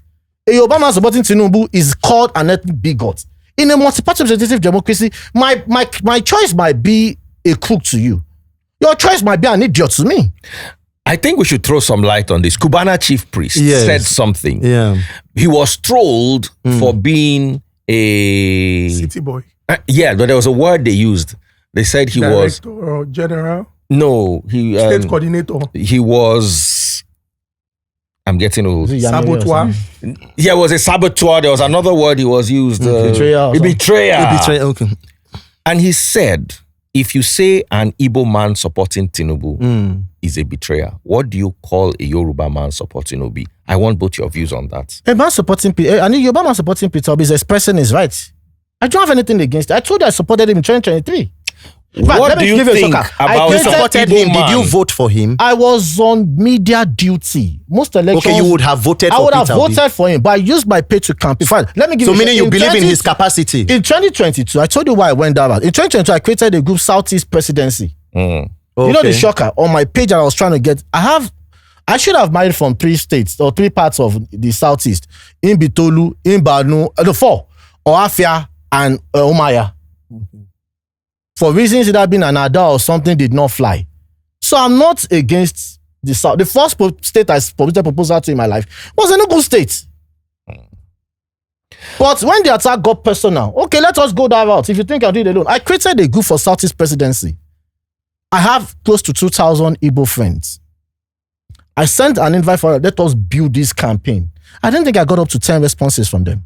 All right, 2027. Can we throw the light on the T-shirt that Randy is wearing? I don't know if camera crew can just zoom in on it. INEC, my vote must count. If you ask people around, a lot of people are saying no need to even do election. Yes. Tinubu will win. What is your take and what is yours? Well, from my experience and journey when it comes to politics, and from what I've been through, I'll give the context to President Bola Ahmed Tinubu.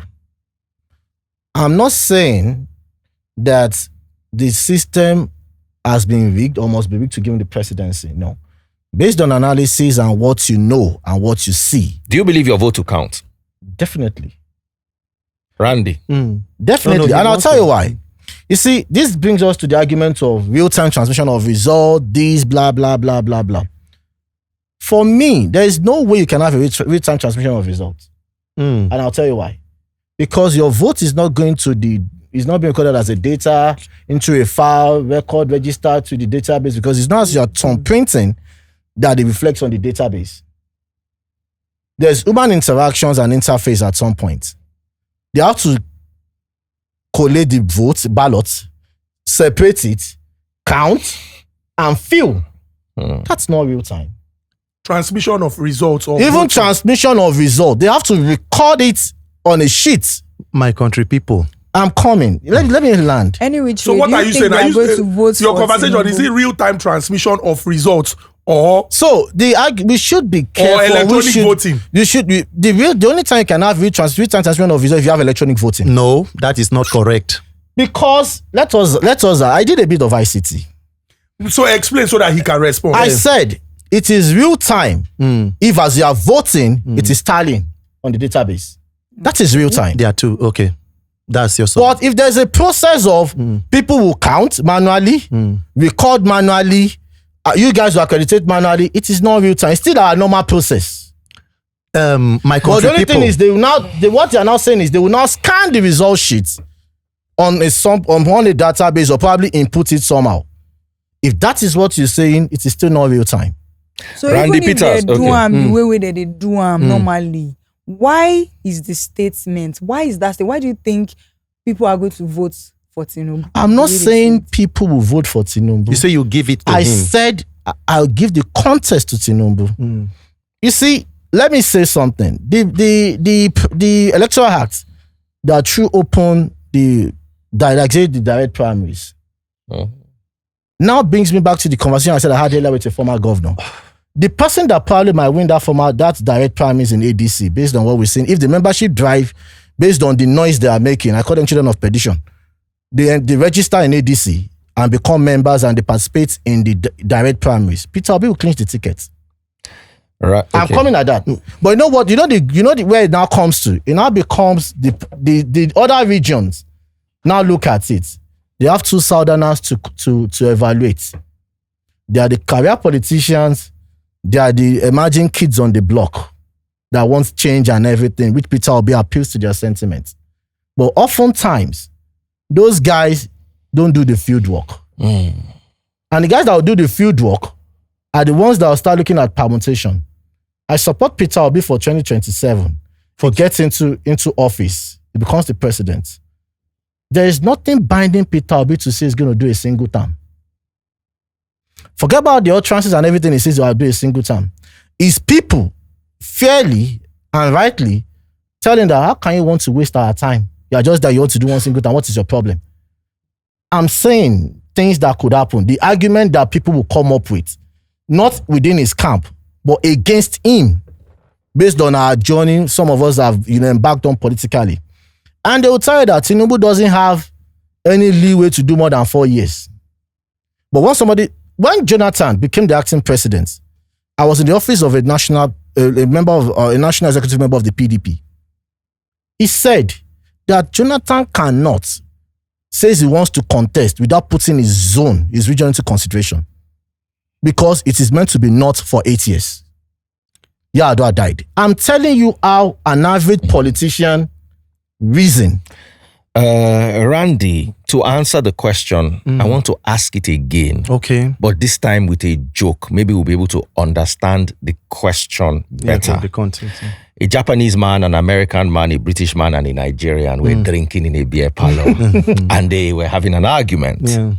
And the Japanese man said, in my country, our technology is so good that 24 hours after the last person cast his vote, we know the winner of the election. Yeah. The British man said, what are you talking about? It takes you, people will hold 24 hours. In the UK, within 12 hours, we know who won the election. The Americans said, you people are just backward.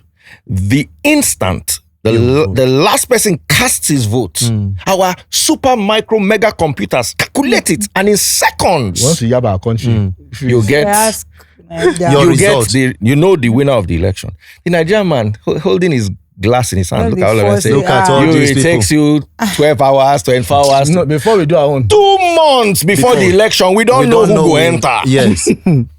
So with that, we don't know who go enter. Yeah. Do you think your vote count? Do you think there is a predetermination in Nigeria of who will enter? If you want Deyemi to throw some light on it. Unfortunately, that is the mindset that has led us to where we are today as the 6th most terrorized country in the world. Your vote no go count. Instead of moving to it no go count to it must count. Because the people have decided to be accomplices to their own hostage taking. That is where Nigeria is. Let me be clear to you. If there are free and fair elections in Nigeria today, before 1 o'clock on election day, the defeat of Bola Ahmed Tinubu and his APC gang of political bandits will be announced. It is impossible. Because even in Let Nigeria, me no voting does not. can you hold on? That is a metaphor to tell you how weak the president is, and that the only guarantee to a Tinubu second term is electoral rigging and malpractice. And that is why we are having all of the conversations and shenanigans we are talking about. There is no party where you will have more than 30 governors standing on the mandate which they shall collapse. You have the entire National Assembly, you have the judiciary, you have all law enforcement. INEC is even the only undeclared yet mandate member that has not officially declared. And you are still panicking about one clause, mandatory electronic transmission of results. It is interesting this conversation came up because we were at the town hall on electoral reform on Sunday. And in the entire hall, the only 2 people who agree that electoral law is okay to go forward, guess who? Yours truly, INEC and APC. Every other person, including independent experts, past INEC recs, and everybody said, look, this act is a prerequisite for chaos and anarchy. Why? Because it is INEC themselves that have already foreclosed the argument about transmission of results as far back as 2018. What Nigerians are saying is, we are not talking about electronic voting, which is even possible, which is where Nigeria should go. When Zekeri was here, I told you about India with more than 900 billion registered voters and they do electronic voting and all of that. A lot of people stagger their elections. What Nigerians are saying is, from the polling unit, it is already in INEC guidelines that you should use electronic transmission. We have a central server, the Beavers. Once the form EC8A form is filled, take a picture and transmit it to a central server where everybody has access to, and let it be protected such that that on its own become a transparent way of collating results. And it takes away that collation center calisthenics and witchcraft that goes on with changing and mutilation of results. That is the simple thing. And guess what? INEC received a budget of over 873 billion. Out of that amount, 200 billion is supposed to be for electronic technology. Husband material, yours truly seated here. What technology is INEC to procure with 200 billion? Do you know that the only place where we are having real-time transmission in Nigeria today is from Gbolahan's story? Terrorists in the forest. So a gentleman who is seated here in a 21st century, Uncle Deyemi, does not believe that we can have real-time transmission of results, but somehow in the bushes of a city, Gbolahan was communicating with terrorists and people in the state. No, let me land. No, you will not call it pandering because I'm stating facts. No, because what I'm stating facts, and we must resist mischief. What I said, and I'll be clear, I said we can have real-time transmission of results because it's not you are voting, that is tallying. Then you are confusing the two. No, wait, relax. And I explained the process. And I said, the last thing we agreed on is you can snap it. I was going to go somewhere. Now, when you snap it, both are meant to serve as check and balances for each other. Which is what I believe the National Assembly are hiding under. Because whether we like it, forget about somebody saying firewalls, no firewall. It can be hacked. I'm not saying that's not enough reason to embrace it. But that is why the paper registration is also vital. Because even at the point of dispute, you can refer to the paper one to back your claims or not. If something is uploaded and you've like, it's arrogant, that wasn't what we signed for. Please get us the paper. If you said hold on, before you begin to hold brief, I want to explain something to you. Wait, relax. I'm not holding brief. I just said something. I said you look at the system wholesomely. Fantastic. I was against Festus Okoye, the head of voters education at some point on INEC. And I said, why is it that I cannot from the comfort of my room register for my voter's card and even go print on my own? If you have so much in place in ICT department. So why is so much in this mind of hardship that I must go to one polling unit to go and register, check everything, when I can just from the comfort of my open an account and obtain a loan just with my BVN? And he said, yes, it's the National Assembly and what have you. Now, to the issue of the National Assembly, even at that point, the people that should represent and protect our interest faltered and ran away. You seem to agree with a lot of wrongs, but somehow are unable to hold the person who is primarily responsible. Sorry, for crying out loud, we have 109 senators. You think if you do a bidding that will favor me, I will now undo it? I'm not mad. No, it is not about what will favor you. It is about what you know it is right for the country. Whether you like it or not. So are we talking about patriotism or your loyalty to a person? An avid politician, anywhere in the world, presents a personal agenda as a nationalistic one. I want to be the president. Who becomes the president at the end of the day? I. Not we. No, that is. I'm coming. Okay, my own assessment. I just need to, say something very quickly. Yeah. Deyemi, you should not. Are you holding brief for INEC? You see, so no, listen, no, it's not. It's a rhetorical question. Brief? I didn't want an explanation because you are talking about this real time. INEC themselves, Professor Mahmoud Yakubu, the professor of glitches, had a steering committee with NCC as far back as 2018. The report wrote an INEC position paper 21 on the use of electoral. No, hold on, let me land. INEC told you that we have done a feasibility studies. We have more than 93 to 96% compliance. And then 2 weeks ago or last week, the former head of INEC voter registration, including a former reg, Dr. Mike Igini, and even the Barrister Festus Okoye you just mentioned, stated on national television that all polling units have network and that we have tested and completed transmission of results. That the Frees and Nigerians. Are you listening to me? No, you should listen to me. I listen to you. I know who is the one making excuses for INEC? And do not forget that, the House of Reps already passed a bill that carried real-time mandatory electronic transmission of result of Deyemi. It was when we came out and raised a motion. I made a video stating that they were to go into harmonization. And that there is a meeting ongoing between the Senate and the House of Reps, and there are powers that are prevailing on the House to drop their version and adopt the version of the Senate. Where the House members, which was overwhelmingly APC, when they passed the one with real-time electronic transmission, the chairman House Committee on Electoral Reform is Honorable Bayo Balogun, is from Oyo State. I'm sure you know him very well. What was exactly their position when they passed that? What changed? The only reason is because the document that came from the Senate was written and scripted from the presidential villa. That is why Nigeria is where. But do you know why I want to anchor this? All of what you are seeing is a ploy to ensure that Nigerians become very disenfranchised. And what will make the rig 2027 election is not because anybody had the capacity to, it's because Nigerians gave up on the elections before it came. So now what Nigerians must know is that your votes count. When millions of people come out to vote, they cannot rig through a determined people. When you see all of this fear, you saw the attack on Peter Obi in ADC in Benin where they went there. You saw the beating of people which you say you condemned here in Lagos. It is telling you one thing, no put body. Even Yoruba people were beaten. Tinubu has been de facto governor of Lagos for more than 20 years. Since 1999, you pick every governor. If as Tinubu after 27 years, you still need violence to win your home, you have a problem. Right. And that problem is not Peter Obi. So Nigerians must know that all of this chaos is orchestrated. It is a plan. Let me say something. And we must work to ensure that our vote Let me should say count. something. I think it is quite funny. And I'll say this. The June 12, 1993 elections, way back, there was no technology.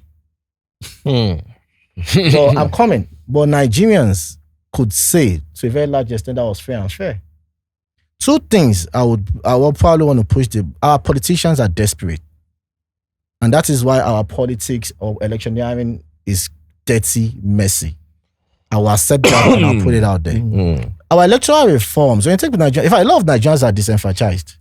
On election day, when was the last time you voted? Last time. Did you vote last election? Last election. 2023, yeah. Sometimes most of us miss it. Essential services miss out on voting. Some of us are pushing. Do you know that is part of electoral reform? I'm not trying to say this. I have a friend as an MP in Ghana. When he shared that thought with me, I probably had to push it out. I probably could say I was one of the first Nigerians to say there's need for us to have early voting for people of essential services. Law enforcement, journalists, and everything to vote ahead and start somewhere. You see, for me, irrespective of the last election, you probably we had, I think, remember, say we have almost, let's say, for sake of conversation, might not be accurate. Let's assume we have 150,000 polling units. A serious-minded political party that wants to win and safeguard. I'm not speaking to the violence. There's little you can do when there's violence and the police, even on election duty or what have you, are not even bearing arms. They can't even protect you. I'm not expecting you to risk your life at some point. It is mad. It is annoying that at this time and age, you are talking about people being chased away from exercising their rights. But if you have fear, you see, the reason why our elections results are manipulated, or are manipulated, is most of us don't turn out. Are you acknowledging that? I was an electoral officer when I was in the university. Local government when Daniel became the governor, the first local government election that was conducted. The two party agents then, APC and PDP, the polling unit came to me and said we should allocate the unused vote to them. Okay, so they have been rigging from way back. So it is not about now. So we should be focusing on building transparency in the system. And apart from that, the internal party mechanism, oftentimes on election, they compromises. Do you know why we built trust in that electoral process? Let me explain this to you and why Mahmoud Yakubu, INEC, said electronic technology was the way to go. In INEC's words, they said, because we have seen desperate actors who will want to influence the outcome at all costs, it is important to reduce human interference. That was the word, because you remember the case of Obiakpo. Remember, and with benefit of hindsight, Rivers State is very important. 2015, Buhari, Jonathan won Rivers State with about 1.4 million votes. Fast forward to 2019, Buhari versus Atiku won with about 430-something thousand votes. Move 8 years further, Atiku, Obi, Kwankwaso, Tinubu, the winner of that election got less than 200,000 votes. Egbon Deyemi, did the electorate in Rivers State shrink with 8 years? No, you see. So now, what makes it interesting is that when we talk about... No, but to respond to that, there were 2-3 factors that you could say. There was one factor. If Wike had not supported Tinubu, it would be different. I was going to say something. Establish you asked about the voters. I was actually saying something. You stopped me. I know you said the voters shrinking. I was going to just put something to that. We had Atiku on the ballots before Wike switch and what have you. Rivers State is a PDP state. Okay. You had a Peter Obi, the energized movement that also splitted the vote. Do you know then it was just a two-way contest? PDP and APC or AC or whatever. Now it was a 3-way contest because NNPP, that was just going to be the president of Kanu. So that is why the margin will shrink. No, there is even an investigation. The BBC has done a proper investigation on what happened in Obiakpo local government and how Obi won the votes there. And whatever that happened with and that is why it is important when you hear APC talk about they have 32 states. No, they don't have 32 states. They have 32 governors. But in Nigeria, it is the strong men at the gate who have the capacity to alter election results from polling units. And that is why they can do that. Randy. So if we want to reduce human interference, and INEC, the electoral umpire, has said so, are you concerned that in today's Nigeria, after listening to Gbolahan and all the stories, that somehow we can have internet facility as far as Sambisa Forest, but somehow across 177,000 polling units, we would not have enough technology? I think you're coming at me with a wrong perception. There was a time I tell people that how did Shekau had photocopying machine like a business, like an office running in Sambisa Forest. I've publicly said, when they were neutralizing, not in any good terms, Deborah, was it that lady in Sokoto? Yes, Deborah Yunus. Yeah. I don't want to use the word that came to my mind. It was transmitted real time. Usman Danfodio sometimes, we look at what we have and look at the best of it. The reason, even if we say, let us go to the stone age of counting stones, the people that makes our electoral system chaotic are the desperate politicians and the unwilling electorate and sometimes conniving electorates and the internal party structures that collapse to be. You'll be so shocked and surprised that on election day, a lot of people will jettison their party's mandates. Not because they don't even support the party, but they're just thinking, let it be on record, I supported the winning party and I cooperated with them. Have you declared or known a party you are contesting your governorship ambition? For now, it's quite early to do that. Because I feel like you agree on all the dysfunctionality, but somehow let me tell you why. The burden is not being placed where it should be placed. Under Jonathan, the person you plan to vote for in 2027, Bola Tinubu said on the issues of insecurity and governance, the buck must stop at the president's desk. But somehow we find a convenient way of excusing, blaming every other person on the president. I think if you listen, Flag, if you want to tilt back, I said I accused for every day from 2009. 2010 became the acting president in 2015. There was no day I didn't make a post against Jonathan. And from 2012 to 2015, there was no day I didn't hold him responsible for insecurity. Are you doing that now with Tinubu? Wait. And I said when better information was available to me, I apologized to Jonathan. And it was not because of Tinubu. I started interacting with those guys after the Jonathan's era, and I was getting acquainted with things that were happening. In 8 years of Buhari, I never spared him. But I said something that it was even after that. I stood with somebody at the Naval event last year. A northerner said that Buhari's government that he came back was the one that brought us into this mess. So let us not go there so that you don't need to apologize. Now we have evidence for Tinubu. Please hold him accountable so that you don't make the mistake of holding Jonathan and then you apologize. This one, there is evidence of his incompetence. You should be holding him accountable. Let me say something. I'm not speaking now to Bola Ahmed Tinubu or his incompetence. And let's be clear. I'm speaking now to what I know as a defense DHQ, a Ministry of Defense, which are under his command. And because of what I know, I cannot call him incompetent. Wow. You are soliciting for Peter Obi from most of the things that you've said. Now, I believe that even for people Titi, are you sure?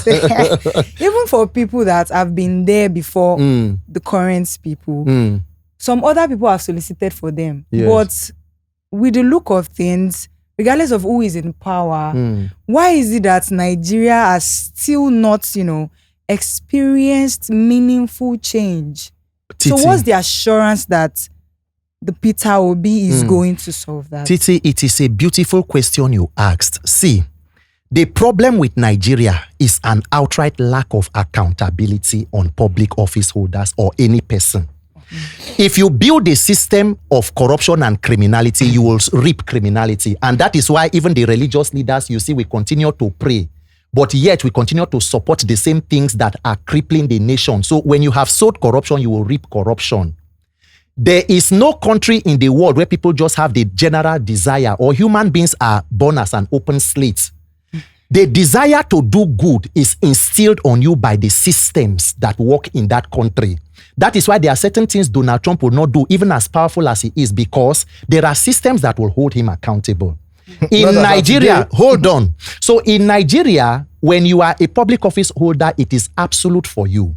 And then when you have an organized criminal enterprise like Nigeria, it now even protects and rewards criminality. Obi has a proven track record of his commitment, his character, and his person in public office. And that is why till today, more than 10 years after leaving office, you would search and find, and he will tell you, go and verify. Nobody votes for Tinubu because they believe he's competent. Nobody votes for Tinubu because they know he has capacity. You either hear ethnic lines, you hear, it is so a category of people, those who have benefited from him, those who are currently benefiting, and those in anticipation to benefit. That is why they go tell you, say, those way they wait to thief, the plenty pass with the people where they currently thief. Tinubu is bad market, they know the fit put down for show glass. So as it is, even if Obi becomes president tomorrow, Peter, for Nigeria, my loyalty is to country and not to a person. Anybody who is in office, and that is why I continue to call when I say Deyemi, we must hold the feet of persons in public office to the fire to do the right thing. Okay. If something is wrong, whether you have information, the information that you have, they are killing people. What you are doing is not working. Sir, do better. Protect human life. It does not matter the logic or theology you want to use to explain it, because democracies thrive when citizens participate. If nobody is holding anybody accountable, it is uhuru. In America, you do not need to tell any governor or person to perform. A mayor of a city, do you know that constant gridlock on a road that is supposed to be free? Maybe for example, you are trying to go in Baltimore, in Maryland. I've never been there, but at least I follow up. Say something falls on the road, and for a certain amount of time, it is not taken from there. Do you know that it can be a referendum for the persons when they are voting in the next election for that mayor? Because they expect that you should be timely in serving the people. In Nigeria, nobody is beholden to you because power does not come from you. Why should Tinubu give you light when he knows that even if he fails to give you light, he will rig election? You can't do nothing. So the people have now become so docile. All of us have become accomplices in our own oppression until we rise and say, look, this is not working. We must together hold people accountable. There should be consequences for doing bad and reward for doing good, which is what Obi continues to preach. And that is why you say, I did not come here as an Obi spokesperson. But as it is today, you cannot put Obi and Tinubu side by side. And what is the metrics? Even Dren Omokri today, where they shout around, he led a protest to chase Tinubu out of London. He went and made an investigation to say this person is a drug lord. Today, because of appointment, he's shouting on the mandate, he shall collapse. Now, only Ashoki, night Dren Omokri, they wear since morning. Now, Randy, and the two of you, as we round off, you like Obi. But what are the chances of him getting the ticket? We have Amechi, yes, we have Atiku, and we have the city boys doing amazing things. So what chance or chances, and to the two of you, does Obi have? Let me be honest with you, Daddy Freeze. I voted for Atiku and Obi's ticket in 2019. I voted for Jonathan in 2015. I had always known that the APC would be a calamity. It would be a monumental tragedy. I had never, no matter what you told me about Buhari, I would never have bought it. So I voted for Obi in 2023. As 2027 approaches, what Nigerians and even the opposition must know is that there is need for a united opposition. But that unity in opposition must not be because you want to take power for the sake of power. It was a coalition that brought APC. So if you do that same coalition, it then means we just want to change thief. It must be, and that is why we want to engage even with persons in the opposition. What do you want to do differently? What exactly is the pact with the Nigerian people? So if you see the track record of where Nigeria should be headed and you truly stand with the country, look, whether you even go by the INEC results of 2023, President Bola Tinubu is an unpopular government. He got about 8 million sub. So if you add people who voted against him, they are more than those who voted for him. So today, if opposition is together, definitely Tinubu is gone.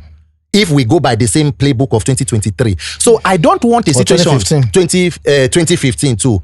I don't want a situation where Nigerians become despondent. I don't know President Tinubu. I know him as commander-in-chief and how the country should work, how the power given to you is used. Let Nigerians know that you have the power and the majority. How many persons are holding Nigeria hostage? How many are in the National Assembly? How many are the city girls and township boys that they are packing together? Why are they still afraid of free and fair election? Let's go to the field one-on-one. Don't beat people in Lagos. Don't invent thuggery and violence on the people. Do you want to kill people before you lead them? Are you no longer popular? Why Jagaban they fear free and fair election, even in your own backyard? Don't forget that Obi won Tinubu home and away. Tinubu lives in Bodilon in Ekuyi. He left in 2023 and voted in Alausa and Ikeja. Obi won Ikeja and Etiusa. See God. Nigerians can take back their country once they say enough. Can I respond? As we're ending, Deyemi. Yeah, for me, it's gonna be a bit of what I know about politics too. They have you cannot underestimate Rotimi Amechi, who beat a sitting vice president to the third position when he came second at the APC primaries. Atiku is the guy that knows how to get tickets. I mean, so you look at it, and when these opposition were gathering, and I call them alliance of disgruntled competitors, because, and I put out an advice. I said Atiku is moving into ADC with his loyalists, and they are moving their mass across board. Rotimi Amaechi has declared at some point, if Peter Obi is serious about getting the ticket, he should move early and move on time. He did not. Before he moved, I think they've had their congresses and what have you in ADC. No, they've not done congresses. No, well, they did something like that, and they I think they appointed electoral officers across the region. The coalition had formed, but they had not done. No, I think they had leadership in place across the states. When after I think who came and who doesn't. So at that time, those guys have fixed their loyalism in place, and if they are still going to go through the delegates route, I said it's going to be difficult for someone that says he doesn't spend shishi to get the ticket. Peter Obi, just like he did in 2023, is appealing to the electorate, the masses, not the party structure that will give him the ticket. Now, if it's about delegates, and this is a reality we must look at, I will not come from Sokoto to go to an Abuja. That's the delegates process. Put myself in a hotel with my money, transport myself back and forth, pay for logistics and everything because I want to vote for Peter Obi. Delegates don't think like that. You have to get your delegates to come there to vote for you. So if Peter Obi is not ready to dirty his hands, to get the delegates, you should forget about the ticket. And you cannot underestimate Rotimi Amaechi in the contest. That's why I said. Now, if Peter Obi gets the ticket, fantastic for the contest. Why? Because it makes it exciting, it makes it interesting for us. It deepens our democratic culture and value. But based on the sentiments that will play out from what I know, but Jonathan was going to be the president, re-elected in 2015. Based on our traditional way of doing things and everything, he lost. And to borrow the word of my friend and elder, he said, if God says he's zoning power to Sokoto, and you take your ticket to Kanu or to Calabar, two things will happen. Either power finds its way to Sokoto and you lose. So if God says it's Peter Obi, who am I to say no? But based on what we know about politics, if Peter Obi cleans the ticket or gets the ticket, it's now become the other regions not on the ballot, on the contest to look at. And I want a good Nigeria. And about insecurity, I hold Bola Ahmed Tinubu as the president responsible for what is happening. And commander-in-chief of as the commander-in-chief of the country. Let it be out there. Mm-hmm. But because of, sometimes as a critic outside, you speak from a lot of positions you think is the truth. And those times I was up against one guy that called himself a security analyst and said we should deploy drones. I'm like saying, why are you guys talking as if we don't have drones in Nigeria? We do. But now, from what I know, I probably will not use the same breath I call out Jonathan's incompetence to call out Tinubu's incompetence or Buhari's incompetence, because you get more avail to information, or you get avail to more information with time. But he's responsible for the state of the affairs of the country, and he should own up to it. Good. That is out there. But to now say is our security agencies, whatever, that I will not speak to, or I will not say because of what I now know. All right.